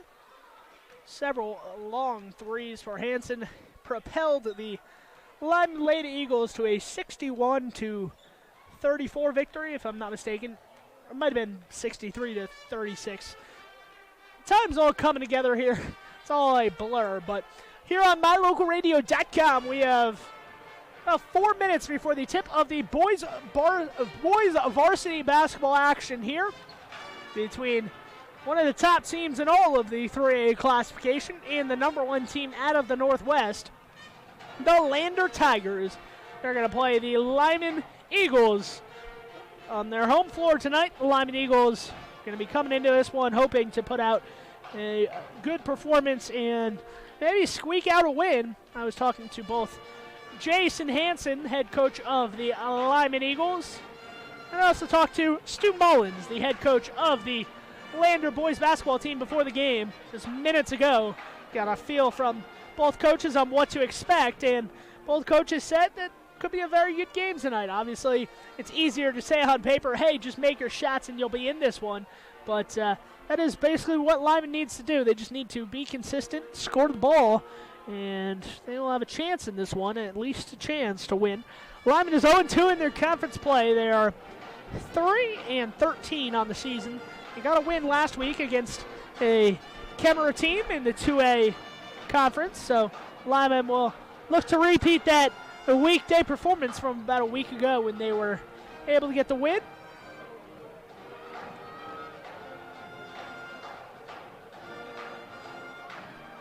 Meanwhile, the Lander Eagles, they are a very good team, as I've mentioned. They need no introduction, as the Lander Eagles are one of the best, if not the best, in the entire 3A classification. Obviously, kind of need to beat the best to be the best, so we'll save that top spot for now for the rightful owner, and I believe it was Buffalo at number one the last time I checked the rankings. I haven't checked them in a couple days, so correct me if I'm wrong, but Lander obviously sitting right there in the top 5, looking to improve their standing tonight with a win against a talented, yet, you know, the record might not show it exactly how much talent they have, but a talented, albeit, Lyman Eagles squad. So the Lander Valley Tigers at 11-3, 2-0 in the Northwest Conference for basketball.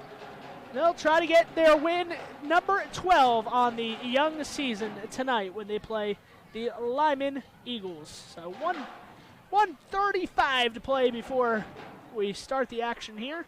We're going to take a short commercial break and join us after this for tip-offs and for starting lineups and tip-off from Lander Valley. Dr. Dog, the other day I was at the dog park and ran into Keegan, the Irish setter from up the road. When we smelled hello, I was surprised because he smelled like delicious roasted duck. When I asked if he'd been hunting, he said he had been to see you. Yes, Mr. Hans German Shepherd, I'm recommending Canine Superfood Advanced from PetMinerals.com for all my canine patients. The powder mixes with your dog food to create a delicious duck-flavored gravy. Order your Superfood Advanced from PetMinerals.com today.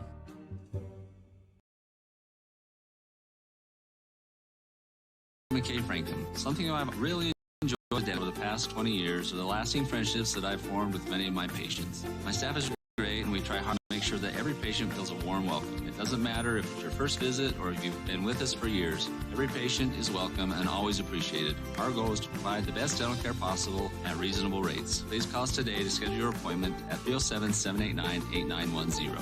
Go Red Devils!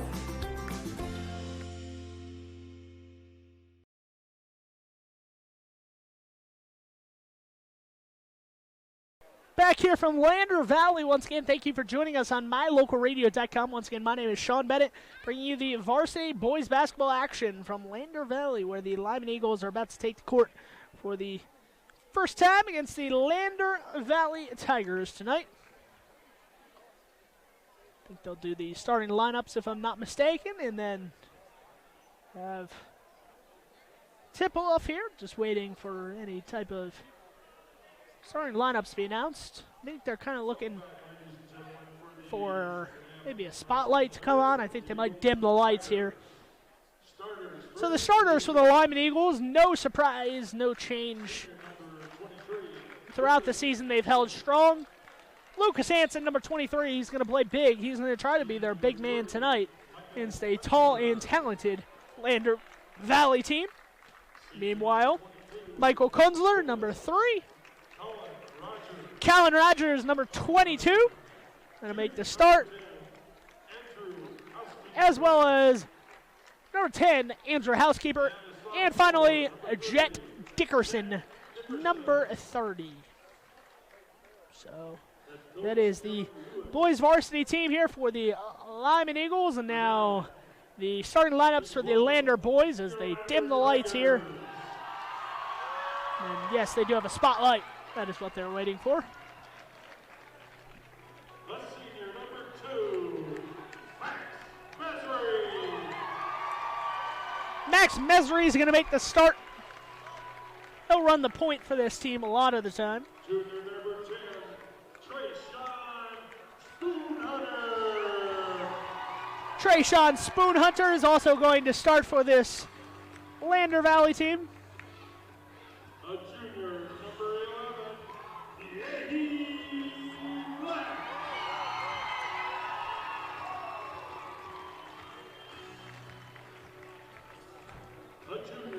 11, Neahi Black going to make the start. Ty Massey, and finally, Antonio Quando.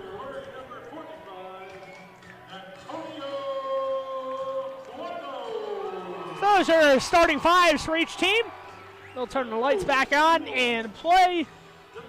Although, I'm sure if the score wasn't going his way, maybe head coach Kevin Lueck would say, keep the lights off at some point.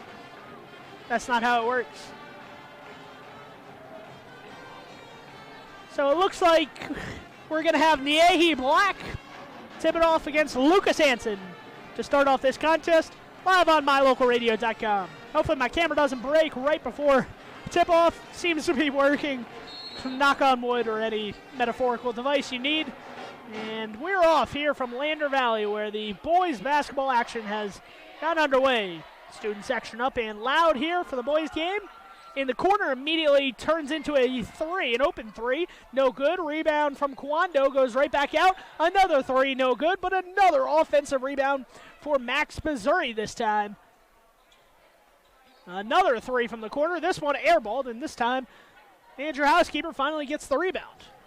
Right over to Kunzler. Kunzler jump stops, comes down low, is blocked, gets his own shot back, and he puts it up and in. So 2 points on the second shot of the night for the Lyman Eagles.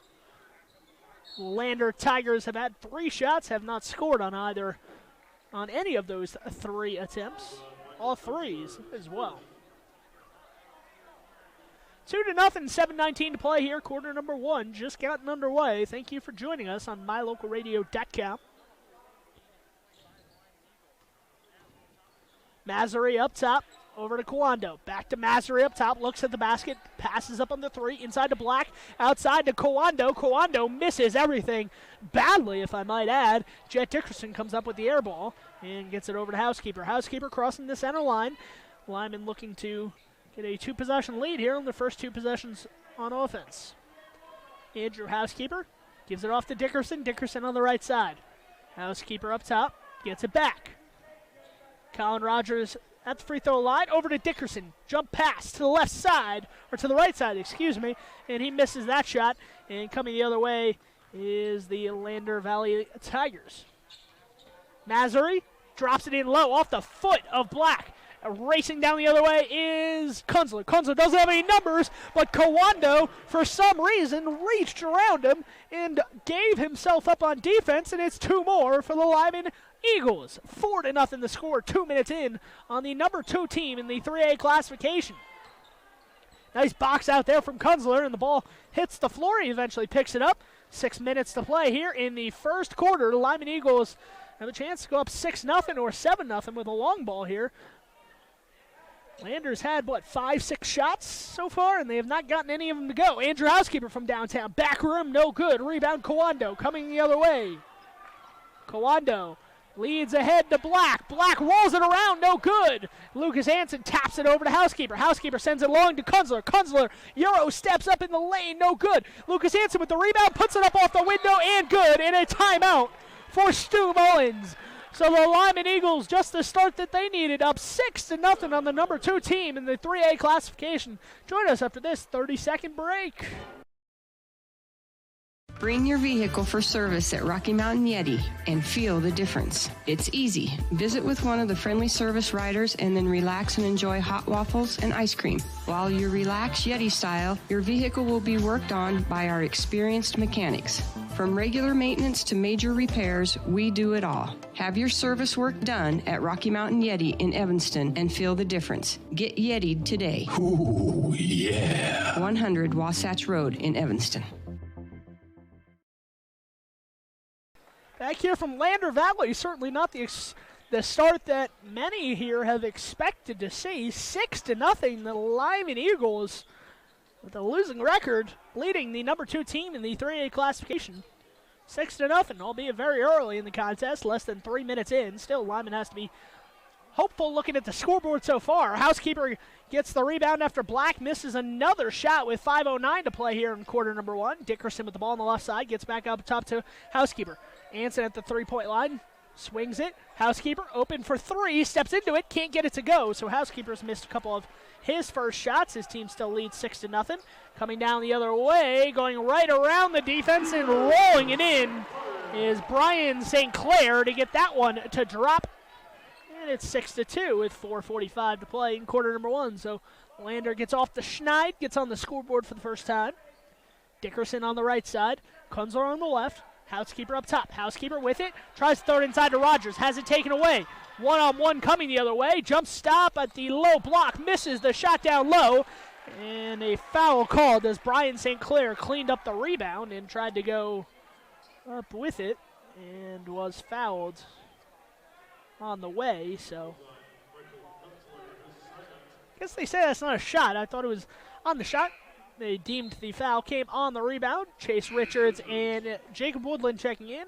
Kunzler and Rogers out.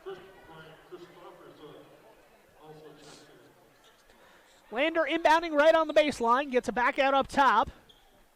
That is Trayshawn with it. Massery cross-courts it. Up top. Trayshawn inside the 3-point line. Pulls up and scores. So did not have the range from long distance early on this one, so they took a step inside the 3-point line and made that one.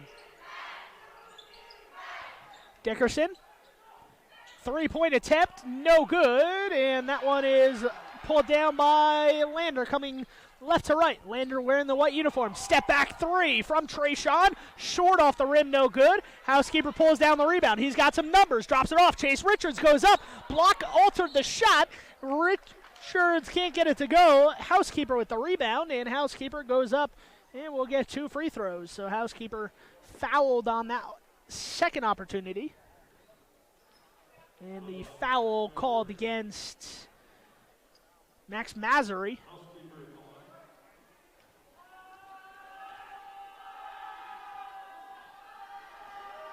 Sorry, people walking right in front of my camera. First shot from Housekeeper is no good. Wide on that one, so.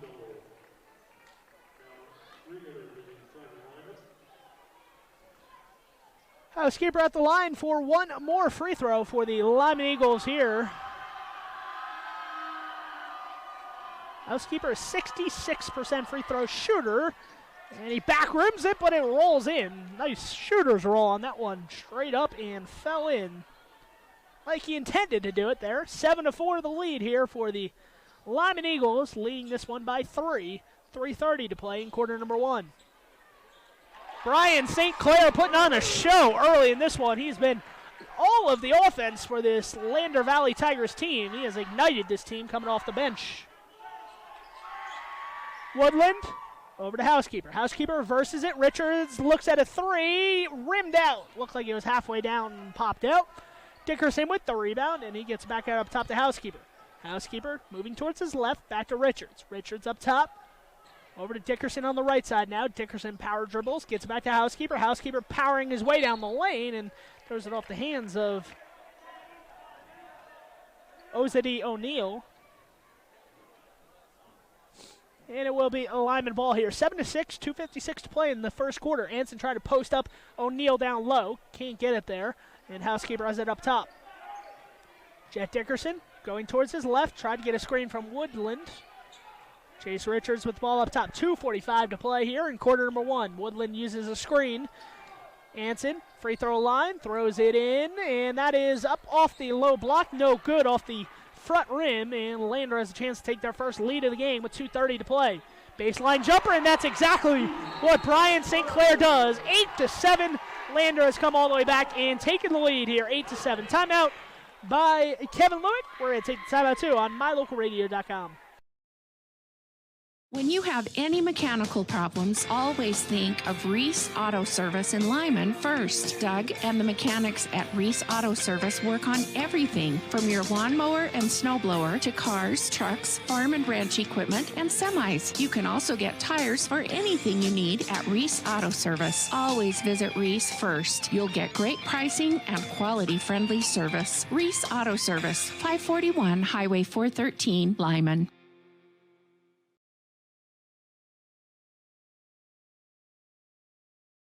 8-7 the score here on mylocalradio.com. Lyman inbounding, going right to left, and it looks like maybe some pressure here going to be implemented from Coach Mullins and his team. Lander defending here as Lyman crosses the center line with it. Housekeeper has it. And the way in there gets it back to a Lyman lead. Lucas Hansen dropping it in the bucket and scoring. 9-8 the score, 2:03 to play in this contest. Baseline jumper, Brian Sinclair, or that was actually not Brian Sinclair now that I see his number. Ty Massey with the baseline jumper. Brian Sinclair has made a living tonight on that baseline jumper, so I just assumed it was him. Couldn't see the number, but it was Massey back into the game after making the start. 1:40 to play, Lyman with a 1-point lead here on the number 2 team in the 3A classification. Housekeeper with the ball up top. Calling out some plays is Kevin Lueck, trying to instruct his team what to do with it. Backing it out towards midcourt is Housekeeper. Anson gets in place, sets a screen, rolls, and Housekeeper rejects it. Gets blocked underneath the basket, however. And a jump ball will give it to Lyman.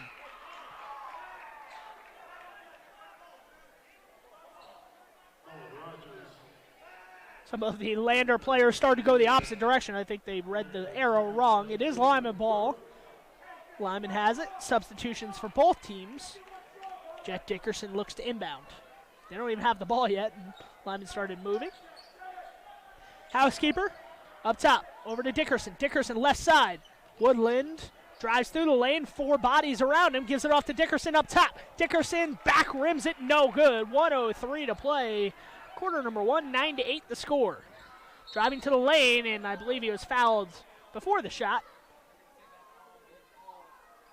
Foul happened right outside the free throw line on the drive.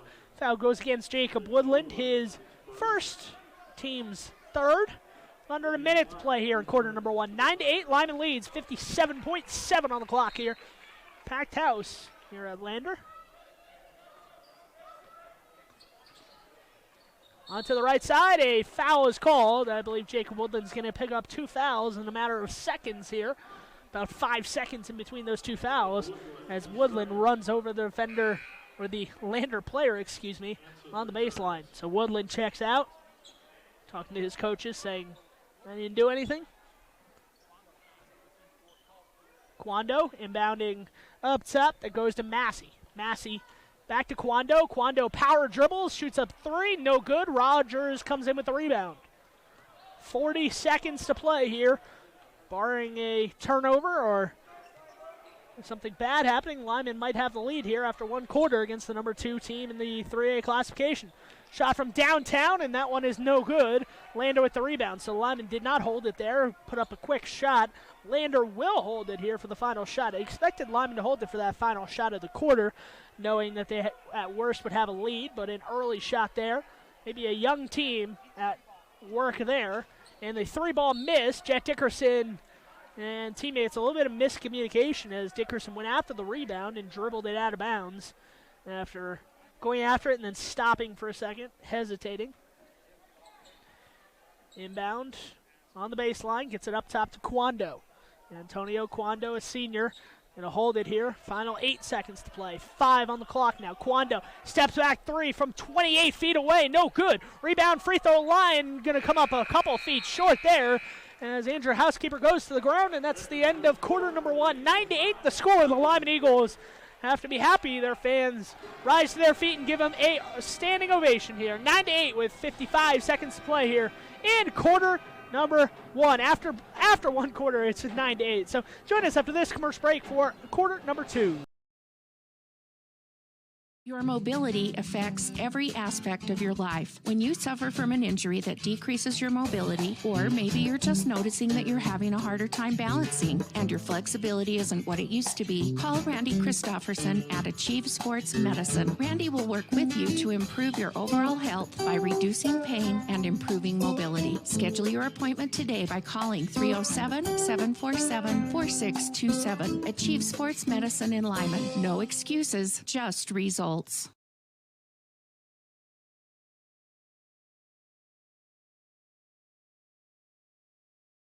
Well, how good of a first quarter was it for the Lyman Eagles?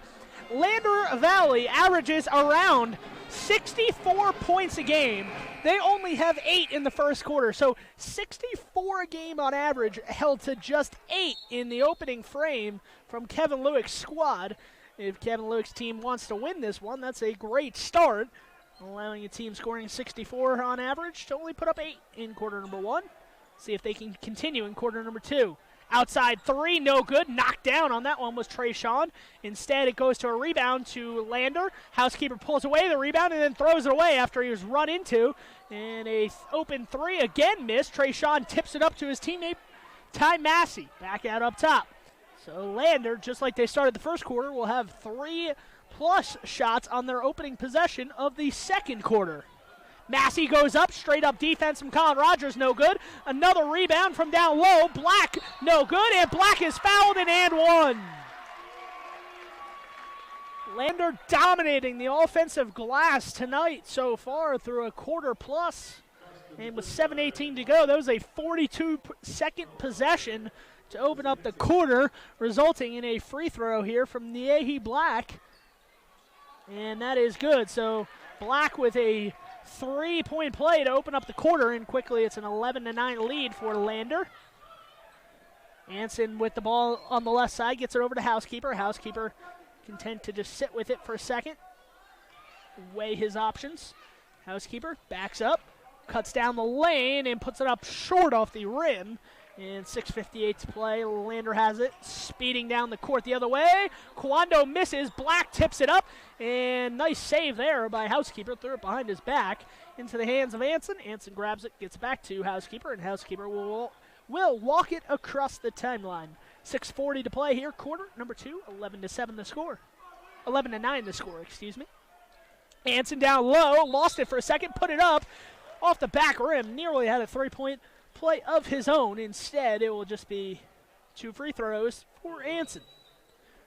Checking into the game will be Bryant St. Clair after the first free throw. St. Clair averages about 6 a game. He had 6 in that first quarter, so see if he can give his team another spark here. And that touched about every part of the rim, including the right part, as it fell through and scored. So Hansen makes the first free throw, and he'll get another. A 51% free throw shooter coming into these games, Hansen. And kind of right on par there. Misses 1 out of 2, makes 1 out of 2. Depends if your glass half full or half empty. 11-10 the score here, 6:25 to go, quarter number 2. Massey, pulls up. No good on that shot. Hansen power dribbles, gets it over to Dickerson. Dickerson looking to control the ball across midcourt. 6:14 to play here, quarter number 2. Lyman trailing by 1, looking to regain the lead they held after 1 quarter at 9-8. Rogers going to cut right down the lane. A lot of contact, no foul, but that leaves Lucas Hansen right down low to clean it up. So maybe Lyman was a little bit lucky that the foul wasn't called. There would have been 2 free throws, but this is an easy 2 points as Hansen was in prime position. Think about prime position. Brian St. Clair, whatever he ate this morning for breakfast seemed to have worked for him. He has 9 here through a quarter plus, and the Lander Tigers lead 14-12. Kunzler gets the ball right across that center line. Had to be careful not to step back into the backcourt. Rogers over to Hansen. Hansen up top. Drops it into Rogers, or he drops it into Richards. Hansen back out up top. Dickerson. And a 3-second. Michael Kunzler looks down at his feet.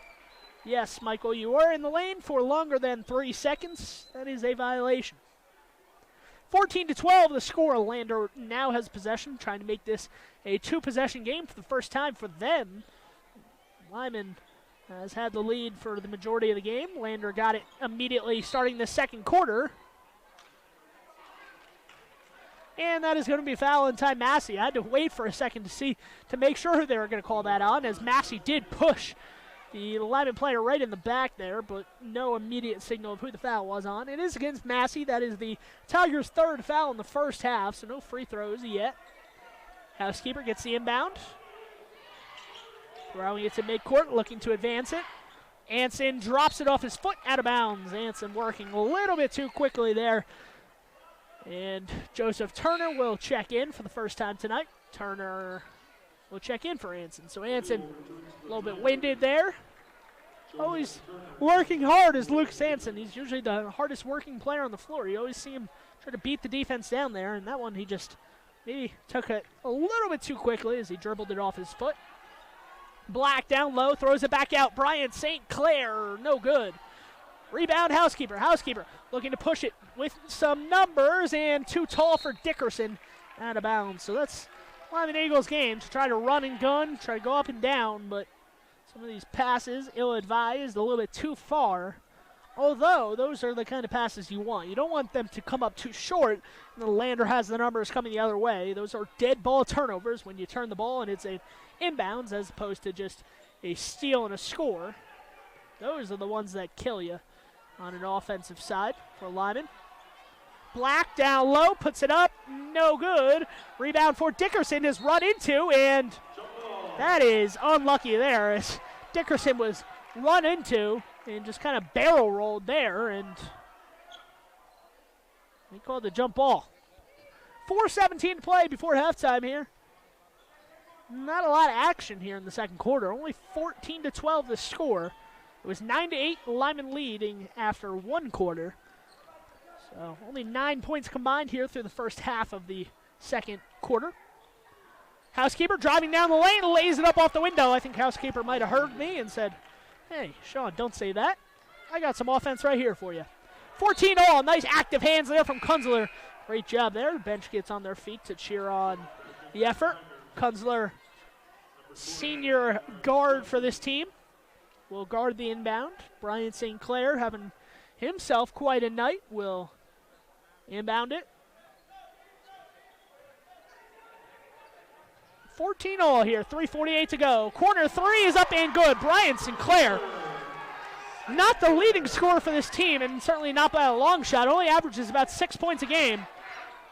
Well, he's got himself 12 of the 17 here for the Lander Tigers. laid up and in. Nice job. Scoop and score there for Colin Rogers. Somehow got himself under control. Brian Sinclair, heat check as he rolls into that one and misses it, but it does go right to Massery. Down low, nice pass. Winds up in the hands of O'Neal, who scores. Housekeeper looking to beat the pressure down the court. Gets it over to Rogers. Rogers slows it down. 19-16 the score. 3:05 to play. 3 points, the largest lead for the Lander Tigers. Colin Rogers at the high block. Gets it back to Housekeeper. Housekeeper steps into a three. No good. Kunzler can't get the rebound. Massery comes away with it, and here comes Lander going the other way. Black on the baseline, and that is, well, it looked like a travel to me, but it was called a block. They said the travel resulted after a foul, I guess. Lyman's just not having any luck with the fouls here early in this contest. But that will be the 16 fouls, so any more fouls here in the first half will result in free throws for the Lander Tigers. That is Brian Sinclair being doubled here. Probably a smart idea to double him with how well he's been playing. Black gets it at the free throw line. Black back to St. Clair up top. St. Clair for three, and he gets it to go. Brian Sinclair is having himself a night, and Lyman, with no disrespect, is allowing him to have that kind of night. 15 so far. Kunzler beats the defense down the court and scores. So Lyman, right after I said that there was no offense in the second quarter, this game has really picked up here in the second quarter. Thanks to Brian Sinclair, who has the ball. Black, free throw line jumper, no good. Rebound for Housekeeper. Housekeeper pulls it away through two defenders. Numbers down the court. And Dickerson did not see Kunzler wide open. Instead, Housekeeper drives, drops it off to Lucas Hansen, and Lucas Hansen scores. And a timeout, Kevin Lueck. Kevin Lueck doesn't like the pace. He's going to slow it down by calling a timeout. 1:46 to play, 22-20. Lander leads. My name is Dr. Micah Pullins. I'm an orthopedic surgeon at Evanston Regional Hospital. I perform total hip, total knee, and total shoulder replacement. The huge majority of patients of mine that have undergone total joint replacement have been dealing with pain and disability for many years. After joint replacement and recovery, patients are back to doing the activities that they want to do.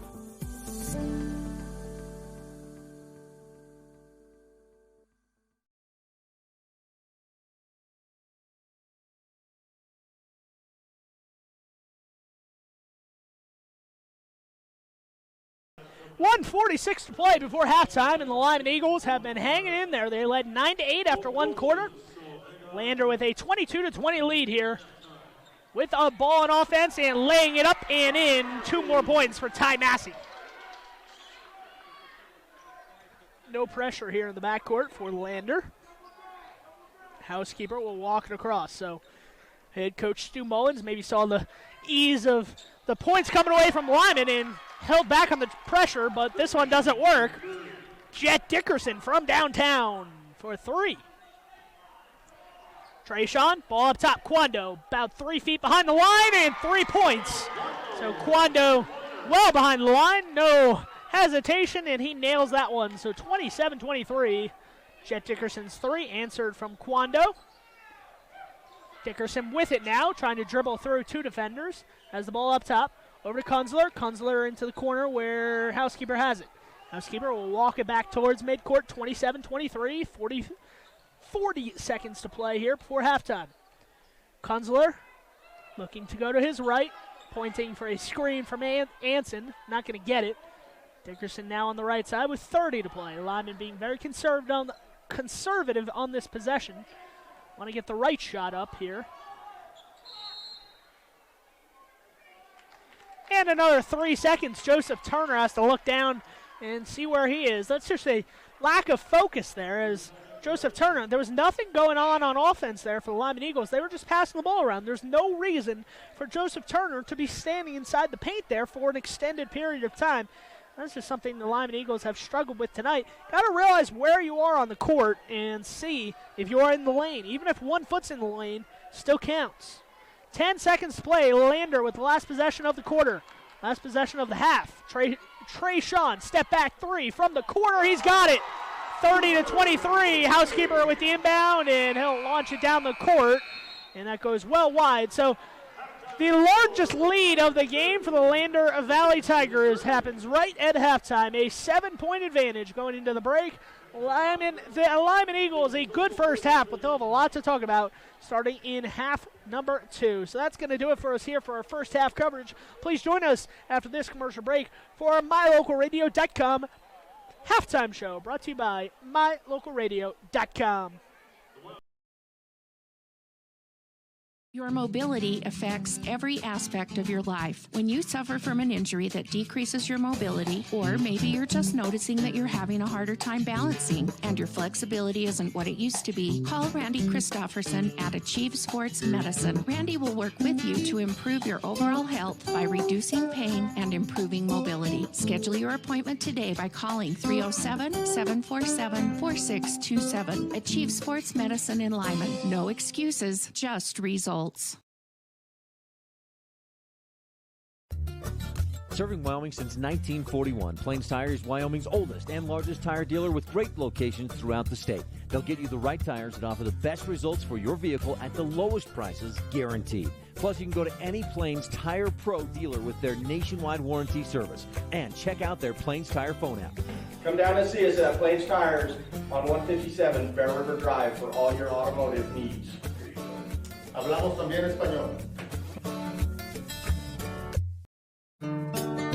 Business cards are a powerful and inexpensive way to promote the goods and services you offer. You can design your own cards or have the professionals at Westar Printing design your business cards. Now with same-day and next-day turnaround on all business card printing, you don't have to wait. Get your business cards today. Professional quality, inexpensive prices, and quick turnaround.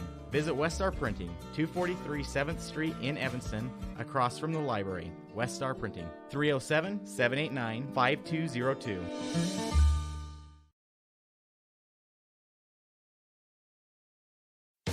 Sometimes when you're shopping for a vehicle, you're not sure what you want, so you drop by and look at all the options. Other times you know exactly what you want. At Auto Farm Castle Rock Chevrolet, you can call us or schedule a test drive online. We'll have it ready when you get here.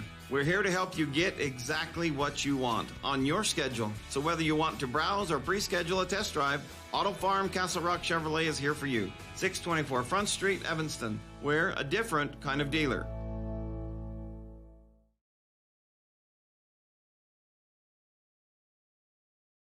You're in good hands when you choose Dr. Stosage and Dr. Buick at Wyoming Dental Specialties for dental implants and wisdom tooth extractions. They work with passion and focus. They use techniques and technologies that are modern and precise. With 2 decades of experience, their skills are highly specialized. If you need teeth extractions or dental implants placed, come see Dr. Stosage or Dr. Buick at Wyoming Dental Specialties, 50 Park Road, or call us at 307-789-9034.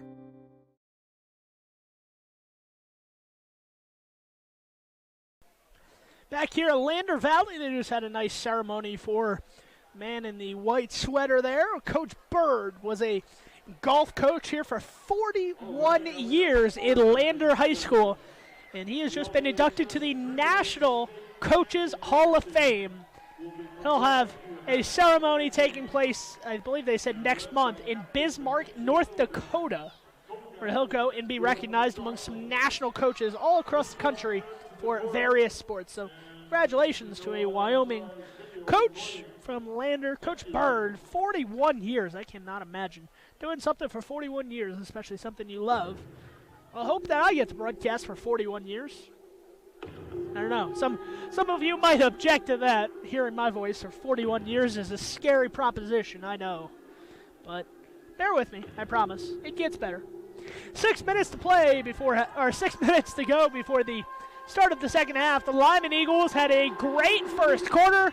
They had the lead for pretty much the entire quarter, I think. And then they led 9-8 after one quarter to the Lyman Eagles. They then immediately surrendered that lead in the second quarter, a three-point play. I believe it was Niehi Black who scored the three-point play.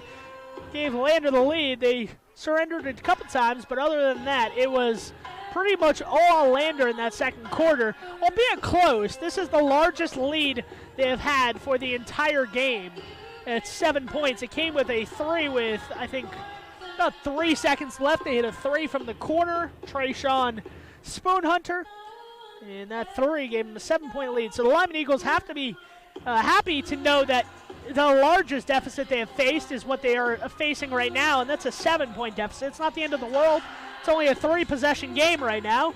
And really, with the way Lyman shoots and scores the ball and how quickly they can score the ball, this is a game that can easily turn back in their favor if they play some good defense and get some easy baskets. They've gotten a ton of easy baskets early in the game so far in transition baskets where they just kind of ran down the court and beat the defense down there, including Lucas Hansen.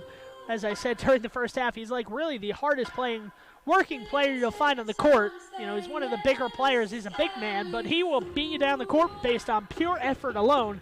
Might not be the quickest, but he is certainly one of the most hardworking. So just going to go over some numbers just like I did in the girls' game at halftime here on the MyLocalRadio.com halftime show. Brought to you by MyLocalRadio.com. And at halftime of the game, it's 30-23. The Tigers lead. The Eagles, averaging 48 a game, so they're right literally on the mark right there. 23 points in the first half. They averaged about 48, so right on pace with their scoring. And after Lander put up only 8 in the first quarter, we were saying that their first half, or their full game average of 64.1 points a game might be a little bit of a hard number to reach, but 22 in the second quarter, a strong outburst from them on the offensive end, have put them only a couple points behind their season average in points, 64.1 per game. They have 30, so they're right under that per game average as the Lyman Eagle boys are back out onto the court. Ready to go here. About 3 minutes before the start of half number 2, where the Lyman Eagles and the Lander Valley Tigers ready to get underway. Lyman's back out on the court.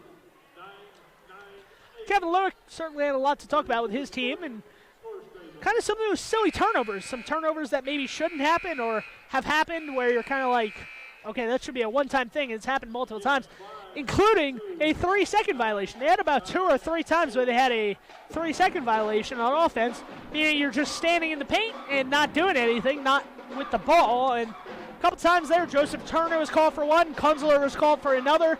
That's just something you have to keep your eye on if you're on offense, especially if you're a big man down low. You could be about an inch out of the paint. That's fine. You just can't have a foot in the paint or 2 feet in the paint for more than 3 seconds. So that's just something Kevin Lueck probably told his team to work on. Just have that court awareness of knowing where you are on the court at all times and being able to really play that. So Lander, they have made over 100 threes this season. They have played 14 games, and they have made 103. And you can see why tonight, because Lander certainly has been shooting the ball at will, and they have looked good shooting the ball as well. It's not been, some shots have been wild, but then again, they have gotten a lot of offensive rebounds, so you can't blame them for wanting to shoot the ball from 3 if they know they're going to get them back. Meanwhile, Lyman, they've played 16 games. Lyman's only made 55 threes. Lyman shoots it from downtown at 28%. Meanwhile, the Lander Tigers shoot the ball from downtown at 34%. Lander shoots the ball from 2 at 46%. So Lander, a very good shooting team. Meanwhile, the Lyman Eagles shoot it from downtown at 44% from 2 and 28% from downtown. So the Lyman Eagles and the Lander Valley Tigers. Lander Valley coming out here out of the halftime break with about a minute to spare. So some of the players rush to get a couple shots up here to get the rhythm back. But we'll have to see how the second half turns out. Certainly the Lyman Eagles, led by Andrew Housekeeper with 11.7 points a game on average, has kind of been doing a lot of the work tonight. Jet Dickerson's made a couple outside shots. He averages about 5 a game, does Dickerson. Lucas Hansen, he's been able to clean up some baskets down low at 9.2 on average.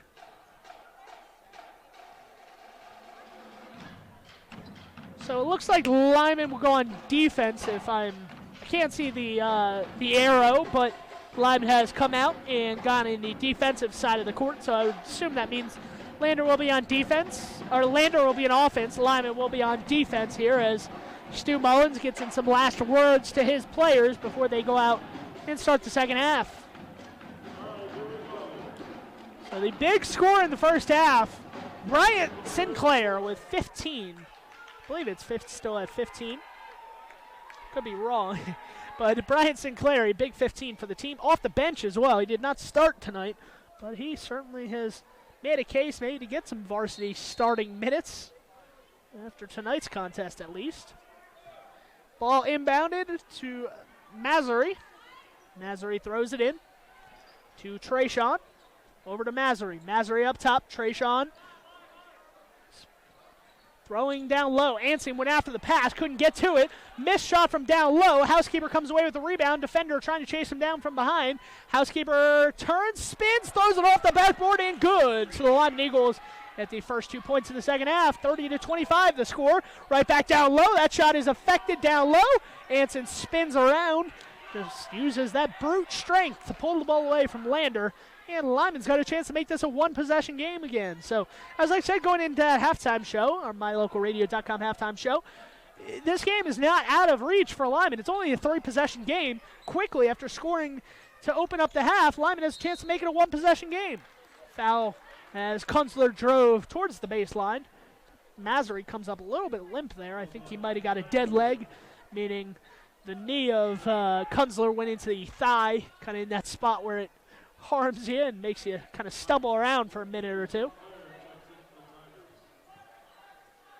Anson up top, throws it away into the backcourt, and that's going to be a turnover. So Kevin Lueck didn't like that. I don't know where Anson was going with it. He threw that thing kind of at a weird angle as well, not necessarily towards where the Lyman Eagle was. He kind of just threw it straight back, and it's a turnover. So 30-25, 1 minute into the second half. From the outside, Massey for three. Lyman has just been slow to rotate on a lot of these threes. It's come back to bite them. When the team shoots the ball at 34% in high school from downtown, and they've made over 100 three-pointers, you got to be able to step out there. I don't think you can really help out as much as you would like. If they're going to score some two-point baskets down low, you might have to just give it to them and hope that your defense holds. But giving them open threes is not an answer. Lucas Hansen tries to find an answer down low, misses the shot off the backboard. Rebound for Black coming the other way. Massey, heat check on the right corner again. Anson, Housekeeper pulls down the rebound, throws it the length of the court to Michael Kunzler, who has to back it out after nearly losing it. Housekeeper driving in, a blocking foul called. I believe that's going to go against Spoonhunter. We'll have to see. There are two players in there for Lander, so it is a Trayshawn Spoonhunter, a starter for this Lander team. Junior is Spoonhunter. Dickerson tried to throw it in. He's got to get it in, and he nearly threw it away. Into the backcourt it goes. It was touched by Massey, so no backcourt violation, but Kunzler is able to track it down. Colin Rogers with the ball up top, down by 8. 33-25. Lander leads. 5:50 on the clock. Rogers cuts in on the baseline, nearly throws it away off the hands of Lyman. I do not agree with that call. Neither does Kevin Lueck. It looked pretty obvious that a Lander player touched it, but that official maybe wasn't able to see it. I'm not exactly sure. So 5:45 to play, 33-25 the score here in quarter number 3. Just making a double-digit lead for the first time for Lander. This is their largest lead of the game at 8. Massey in the right corner is calling for it. Didn't get it. Kawando gets it on the baseline. Over to Niehi Black. Niehi Black rolls it around the rim, and no good. Tantalizing miss there as that one nearly fell through to give him a 10-point lead. Housekeeper behind the back dribble. Gets it over to Kunzler. Kunzler drives down the right side of the lane. Is blocked. Rejected there from Niehi Black. Coming up strong there. Yeah, Black's done that a couple times. He's used the body really towards his advantage, too. So the official's not really going to call that low contact on the body. He's just going to call it up top as long as he doesn't hit the hand. So something maybe Lyman has to be more conscious of. Bring that to the official's attention. Yes, it's clean up top. Looks like a nice block, but he did body him down low. Housekeeper on the left side gets back to Kunzler up top. Kunzler looking to go to his right, gets it off to Dickerson. Dickerson back to Kunzler. Kunzler, ball fakes, over to Housekeeper. inside. Nice pass. Colin Rogers gets fouled and can't make the layup, but he will go to the free throw line for 2 shots, so we'll have to see who that foul is on.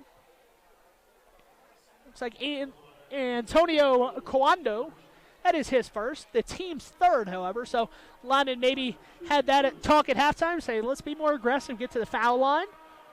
Perhaps, maybe that's a strategy for Kevin Lueck. 3 fouls in 3 minutes. They're on their pace. They're on track to get to the free throw line a lot here in the second half if they keep up this attacking atmosphere. First free throw good from Colin Rogers. And the second one leans into it and gets it to go. 65% on the season, so that will improve the numbers for Rogers there. 2 for 2 from the line. Back to a 6-point deficit. 33-27. 7-point lead at halftime for Lander. Lyman trying to cut into that deficit here. And a nice move down the lane, or down the baseline, excuse me. Brian Sinclair, who else? And Michael Kunzler literally just beat everyone down the court due to that quickness. So Michael Kunzler scores 2 more. Kunzler and Brian Sinclair maybe trading baskets here, back and forth. It seems like whenever Brian Sinclair scores, Kunzler just races down the court and immediately tries to get in the hoop as little time as possible. 3-pointer, no good from Spoonhunter. Kunzler with the rebound, being chased down from behind, puts it up, no good. Jet Dickerson with the rebound is blocked from behind. Niehi Black comes up with another one. And Coando goes up and somehow gets to the corner where Spoonhunter gets it. That is a 3-point attempt. Niehi Black comes up with the rebound, goes up and scores. Niehi Black has a distinct size advantage, and he's used all of his size tonight to affect a lot of shots on defense and get a lot of offensive rebounds. Housekeeper going down the left side of the lane, gets up, somehow gets it on the rim. It looked like he wasn't able to see the rim, but he somehow got fouled and then laid it up, and he almost got it to drop too. So Andrew Housekeeper, nice move there. That's the 4th foul against Lander Valley here in the second half, so 3 more, and Lyman will be shooting for the rest of the game free throws on every foul. Foul called against Spoonhunter. His second. First free throw long off the back rim, no good. Housekeeper trying to get it to go. Steps off the line. Looks at the rim. 19 of 29 coming into the game at 66%, Housekeeper. Housekeeper.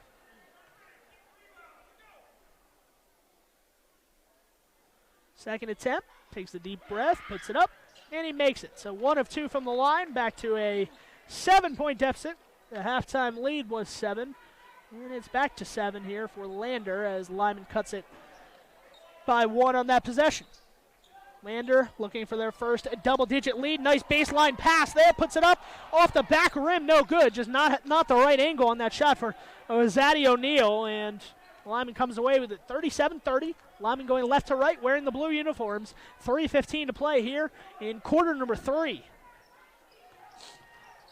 Kunzler calling for it on the left side. Didn't see him. Alex Bradshaw with it, and he is fouled.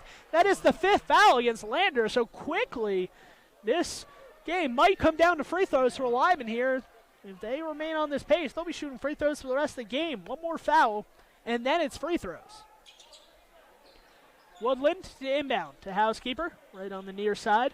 Lyman looking to go to its right. Bradshaw gets the handoff. Bradshaw uses a screen from Woodland. Woodland rolls off of it.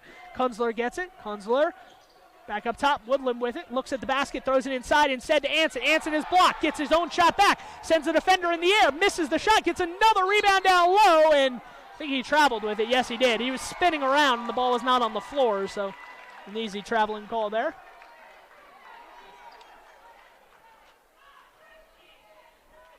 I saw what Lucas Hansen was trying to do, however, on that possession. He was trying to get another foul called against Lander. That would have been the 6th, but he could not get the call.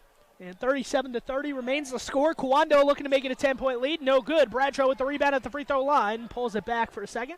Gets it over to the point guard, Housekeeper, as he crosses the center line. Housekeeper working to his right, and a palming violation. Never see that one called. Well, it's not necessarily watching the ball handling there, so I can't truly say if it was a palming violation, but the official seemed confident in the call, so I'll believe him. A rare call in high school. I wish they would call that more in the college and NBA game. Happens more often than you think. It is a violation. I don't know how Bryant St. Clair got from outside the three-point line to inside the free throw line without a dribble. Looked like a double dribble or a travel there. No call, and he lays it in. 39-30. Bradshaw working towards his left. A lot of contact from St. Clair. Not called. Kevin Lueck incensed that he is not getting a call on that one. 39-30. 1:50 to go. Niehi Black coming down low. That was Zaddy O'Neal, excuse me. Michael Kunzler. Jet Dickerson going the other way. Jet Dickerson pulls it up. Back to Anson. Anson drops it back to Jet Dickerson. Dickerson with his dribble, moving to his left.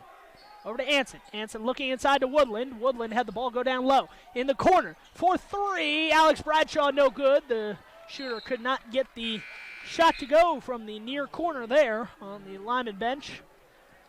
So Lyman's been hanging in there in this quarter. They've not really been able to break through and kind of make this more interesting than the very start of the quarter when Lyman scored the first basket, had the possession, had the ball, looking to cut it to a one-possession game, could not. They did not score on that possession. 39-30, 1:26 to play here in the third quarter.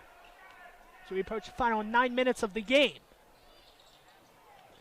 In the corner, back out up top, Massery. Massery looking down low, trying to get it to O'Neal, who was posting up. O'Neal's been in the lane for about 5 seconds. Not called. The shot is wild, but that leaves Niehi Black is the only one down low. So 41-30 after a cleanup basket there from Black. 50 seconds to go. Dickerson turning baseline jumper, no good. A foul is called. I believe against Lyman here. It's going to go against Joseph Turner. So Turner no luck in getting the rebound there. He's called for his first foul, the first against the team there. So, as I said, on that last possession, just watch here and see if Lander is kind of sitting in the key as Lyman was in that first half. At least on the last possession they were, and it was not called. Black at the free throw line, catches it, turns around, and scores.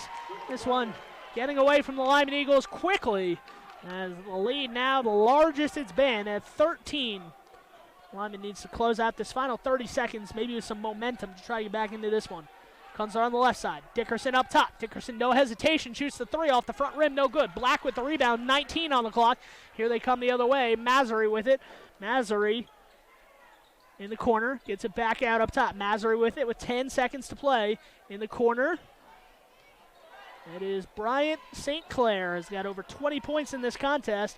And cutting right through the defense there is Lander, and that is how the quarter will end. So after 3 quarters, Lander continues their hot scoring since that second quarter when they only had 8 points after one. They lead 43-30 after 3 quarters. Join us after this for more fourth quarter action from Lander Valley. Bring your vehicle for service at Rocky Mountain Yeti and feel the difference. It's easy. Visit with one of the friendly service riders and then relax and enjoy hot waffles and ice cream. While you relax Yeti style, your vehicle will be worked on by our experienced mechanics. From regular maintenance to major repairs, we do it all. Have your service work done at Rocky Mountain Yeti in Evanston and feel the difference. Get Yeti'd today. Ooh, yeah. 100 Wasatch Road in Evanston.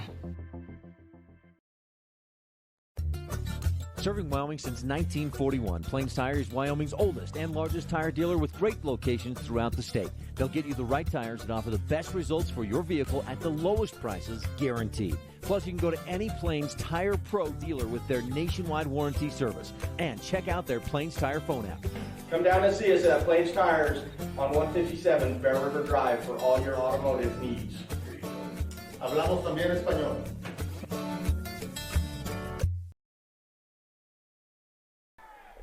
Lyman will inbound here to start the fourth quarter from Lander Valley, the number 2 team in the entire 3A classification, the Lander Valley Tigers, up by 13 starting the final quarter, putting it up off the rim, rolling around, no good. Nice job there from Dickerson to punch it away. Try to get it over to Anson down low, could not get it there, and Lyman, the first possession of the fourth quarter, comes up empty. Kawando dribbling, turnaround three, no good. Dickerson pulls down the rebound in the paint from Trayshawn Spoonhunter. Coming down the lane, that's Lucas Hansen, and he traveled with it. Hansen just needed one power dribble there before he put it up. A little bit too far away from the basket to put it up initially, and he tried to get there without dribbling. Spoonhunter throws it into Black. Black turnaround free throw line jumper, no good. Rebound down low, goes right over to Massey. Massey's shot no good, and Lyman pulls away the rebound. So no score here in the fourth quarter yet, almost a minute in. Lyman desperately needs to be the first team to score and really go on a run here if they want to make things interesting. Down by 13. It led after one quarter, 9-8. Trailed by 7 at the break, 13 after 3. Dickerson over to Anson. Anson up top, dribbling down the left side of the lane. Black working on him defensively. Black just waits and blocks it. The long arm of the law, Niehi Black. Just, 5 blocks? Might even be discrediting him with some blocks there. And Black gets in and scores. So 15-point lead and a timeout for Stu Mullins. We're going to take this timeout too on MyLocalRadio.com. You're in good hands when you choose Dr. Stosage and Dr. Buick at Wyoming Dental Specialties for dental implants and wisdom tooth extractions. They work with passion and focus. They use techniques and technologies that are modern and precise. With 2 decades of experience, their skills are highly specialized. If you need teeth extractions or dental implants placed, come see Dr. Stosage or Dr. Buick at Wyoming Dental Specialties, 50 Park Road, or call us at 307-789-9034.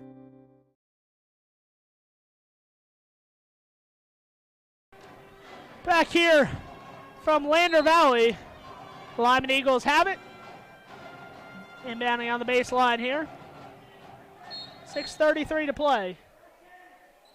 Pressure being implemented by Mullins' team. Stu Mullins, the head coach of the Lander Valley Tigers here. Housekeeper gives it baseline. Kunzler lays it up and in. So it's almost like when the Lyman Eagles are being pressured in the backcourt, that is when their offense is at their best because they can beat the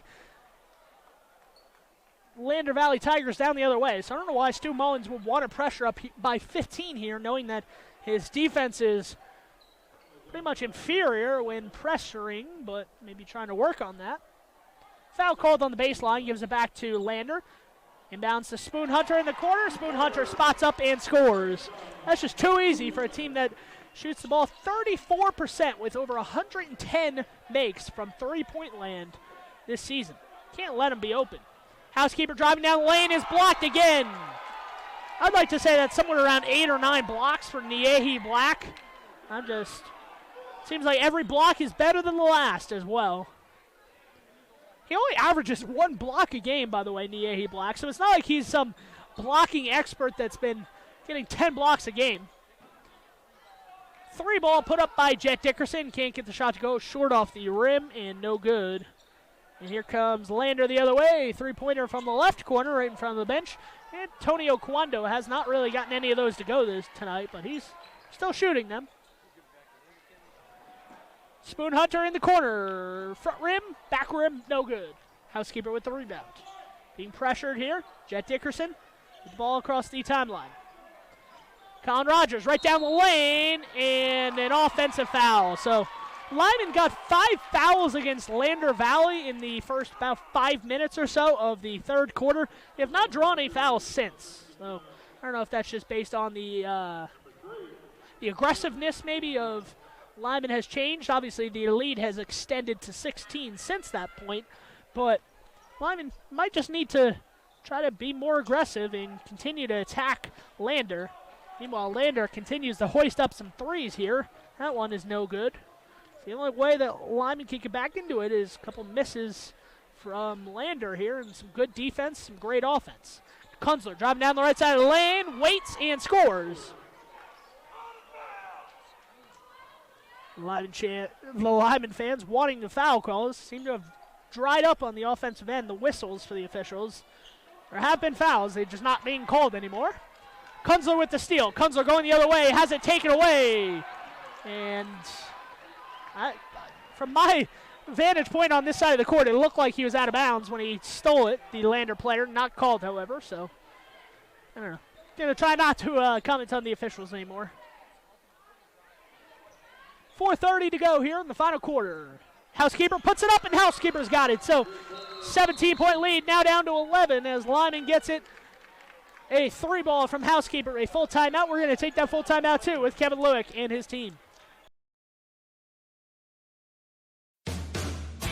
Some folks say that life can be measured in seasons. At Auto Farm Castle Rock Chevrolet in Evanston, we have vehicles for every season. From new to experienced drivers, we understand that safety, affordability, and great mileage are always on the must-have list. So whether you're just starting out or it's time to expand your fleet, we've got every season covered. Auto Farm Castle Rock Chevrolet. Stop in today, 624 Front Street, Evanston. We're a different kind of dealer.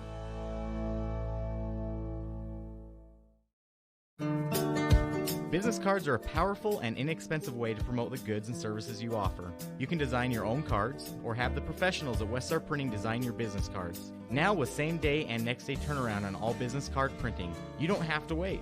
Get your business cards today. Professional quality, inexpensive prices, and quick turnaround. Visit Westar Printing, 243 7th Street in Evanston, across from the library. Westar Printing, 307-789-5202. So the timeout from Kevin Lueck, trying to get his defense set here. His team trails by 11, so the game was at 16. And then Lyman with 5 points in a row look to try to trim this lead down here. 48-37 the score on mylocalradio.com. As the Lyman Eagles looking to force another turnover on defense. They nearly got that one as it was poked out of bounds. Goes to Lander, and Lander will inbound on the baseline. Trying to get it down low to Black, or excuse me, that was O'Neal. O'Neal just posted right up on the low block and scored. A quite easy 2 points for him. Lead back to 13 here, 50-37.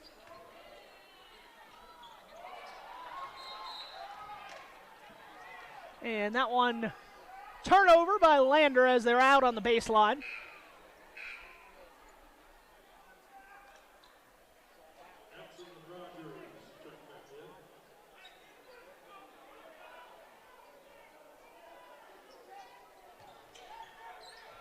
Jack Dickerson inbounding to Kunzler. Kunzler drives down the lane, comes up short. Short hops the rim there, and with 3:40 to go, Lander's got it on offense with a 13-point lead. In the corner, O'Neal passed up the shot, or St. Clair passed up the shot, excuse me. And here comes Lyman going the other way. Housekeeper puts it up. Anson trying to go through. A lot of contact. No foul called. Some of the fans from Lyman clearly upset. Kevin Lueck really wants a call there. Almost pleading to get it technical at this point as he goes after that official. She has seen her whistle go up dry tonight here in this fourth quarter. A bad fourth quarter for her, if we're being open and objective. And finally a foul called against Lander. So first foul called in about 10 minutes. Not the first foul that's happened in the last 10 minutes, but the first one called by these officials against Lander. So 6 fouls and a timeout against Lander. So 52-37 the score, a full timeout. We're going to take this timeout too on mylocalradio.com. You're in good hands when you choose Dr. Stosage and Dr. Buick at Wyoming Dental Specialties for dental implants and wisdom tooth extractions. They work with passion and focus. They use techniques and technologies that are modern and precise. With 2 decades of experience, their skills are highly specialized. If you need teeth extractions or dental implants placed, come see Dr. Stosage or Dr. Buick at Wyoming Dental Specialties, 50 Park Road, or call us at 307-789-9034. Back here on mylocalradio.com from Lander Valley, where the Lyman Eagles have valiantly fought in this one, but the well might just be coming up a little bit dry here late. 52-37 the score. Down by 15. They're going to need an impressive final 3 minutes if they want to come back in this one. Lander has never been able to pull away from Lyman, so at the very worst, Lyman knows that they can hang with this team, and that is important. The reason I mentioned that, if the season ended today, this would be the first-round matchup from Worland in the regionals. Lander against Lyman. If the season ended today, obviously a lot more season to play, but the number 1 team out of the Northwest and the number 4 team out of the Southwest will meet in that first round, so Kevin Lueck might have to deal with this team one more time this year if things don't change before the end of the month. Ball back out up top. That's Conrad Swenson in the game. Throwing it down low, that is O'Neal. O'Neal has it knocked out of his hands. Kunzler goes after it in the corner, and he steals it away. Kunzler picks up his dribble, gets it over to Housekeeper. Final 2.5 to play now. Housekeeper picks up a three-pointer there, can't get it to go. And here comes Lander going the other way, dropping it off to O'Neal down low. O'Neal misses the shot, gets his own rebound, and misses it again. Down low, Hansen gets it over to Housekeeper. Housekeeper had some numbers because O'Neal fell down, but he's slowing it up, down by 15. 2:03 to play here, final quarter, 52-37. Colin Rogers spinning down low. Hansen at the free throw line, gets back to Rogers. Rogers kicks it out. 3-ball from Housekeeper, and he can't get it to go. And for the rebound is Kunzler. Kunzler goes up. It is fouled. Doesn't matter if it's a shooting foul. It will be a 1-and-1 because that is the 7th team foul. So Lyman got the first 5 fouls against Lander in the second half in the first 5 minutes or so of the third quarter. And then the officials stopped blowing the whistles. And Lyman finally at the free throw line. Foul, by the way, goes against Peja Cook. His first. 1-1 for Kunzler at the line. And Kunzler back rims the free throw. Colin Rogers gets the rebound, spins around, is fouled, and scores. So Michael Kunzler, a 54% free throw shooter, misses the free throw, but Colin Rogers still fighting for it. Gets the rebound, gets the basket, and will go to the free throw line. A 65% free throw shooter at the line. And Colin Rogers tends to make it a 3-point play and cut the lead down to 12. And that is good. So 12-point deficit here. Final 1:46 to play. Lyman going to pressure in the backcourt here. Picking up the dribble is Trayshawn Spoonhunter. But Lyman not able to make him pay for that. 1:35 to play here. That is Kwando off the backboard, no good. So a quick shot benefits Lyman there as they miss the shot. And here's Lyman, chance to make this a single-digit game with a long ball. Housekeeper cutting in, off the backboard, and good. And Kevin Lueck jumps up, calls a timeout. And with 1:21 to play, things just getting a little bit more interesting here as it is a 10-point game. So we're actually going to stick right here. I believe it's a full timeout. We're going to stay right here on mylocalradio.com, however, as the Lyman Eagles have about 141 seconds to do something with it here.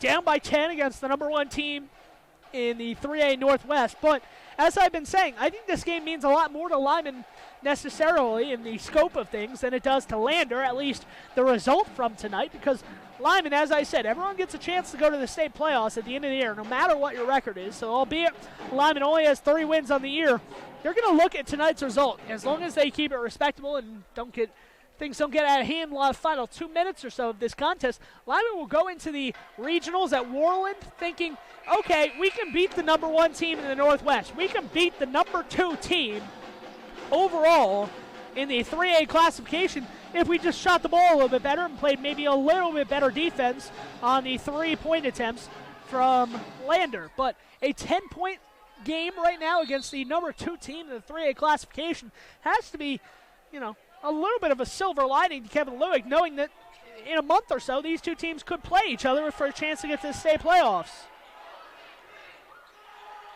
That one is nearly turned over. Spoonhunter has it on the baseline, tosses it all the way out top. Brian St. Clair for 3. No good. Rebound comes to Kunzler. Kunzler racing down the court, trying to use his speed. Gets up, hesitates, and scores, and the lead is down to 8. Lyman not pressuring, however, with 55 seconds to go as they pressure at midcourt here. Brian St. Clair throws it into the corner. Niehi Black. Black goes up and dunks it. That could just be the dagger in this one with 40 seconds to play. Black barely cleared the rim there, but he was able to get the dunk to go. Kunzler with it now on the right side. Kunzler picks up his dribble, looking to get it over to Bradshaw. And that one's stolen away. Lucas Hansen loses it down low. And Spoon Hunter takes it away. Only the 4th foul, so see if Lyman plays this one out and fouls, trying to extend the game, or I don't know where Spoon Hunter is going. It's not free throws. Spoon Hunter was walking down to the free throw line, but only the 4th foul, so not like the NBA where if you have 2 fouls in the last minute, you go to the free throw line. So let's see if Lyman fouls here. They'll need to foul 3 more times just to send the Lander Tigers to the free throw line. Trying to double in the backcourt maybe. Able to get across the timeline over to Kwando. Kwando is fouled as he tried to throw an alley-oop or maybe a pass to Niehi Black. 14.4 to go, so 8 seconds came off the clock there. 14.4, Lyman still needs to foul twice. Let's see if they do that or they'll just play it out here. 10-point game with 14.4 to go. As I said, Lyman, obviously you don't want to lose games. That's not your intention in going out there, but they have to be at least a little bit happy at the way this one turned out, knowing that they can hang with the number 2 team in the 3A classification, and something that they'll take into regionals next month at Warland, or later this month at Warland, and say, hey, if this is our first round matchup, we know that we can beat them if we play a little bit better. 4.7 to go. Ball inbounded up top to Massery. Massery holds it, and that is how the game will end. 54-44. So the Lyman Lady Eagles win by 27 over the Lander Lady Tigers, and then the Lander Tigers beat the Lyman boys 54-44.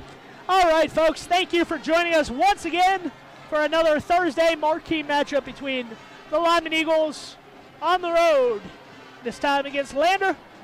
Really enjoyed covering it. Once again, my name is Sean Bennett. Thank you for tuning in. Tomorrow night, I will be at Kemmer, where the 2A Rangers are going to play the 3A Mountain View Buffs against, in what should be an interesting matchup there. Obviously, Mountain View probably outweighs them in both girls and boys, but something where they'll kind of look forward and say if they think that they, let's see if they can really compete and how far they'll be able to go this year.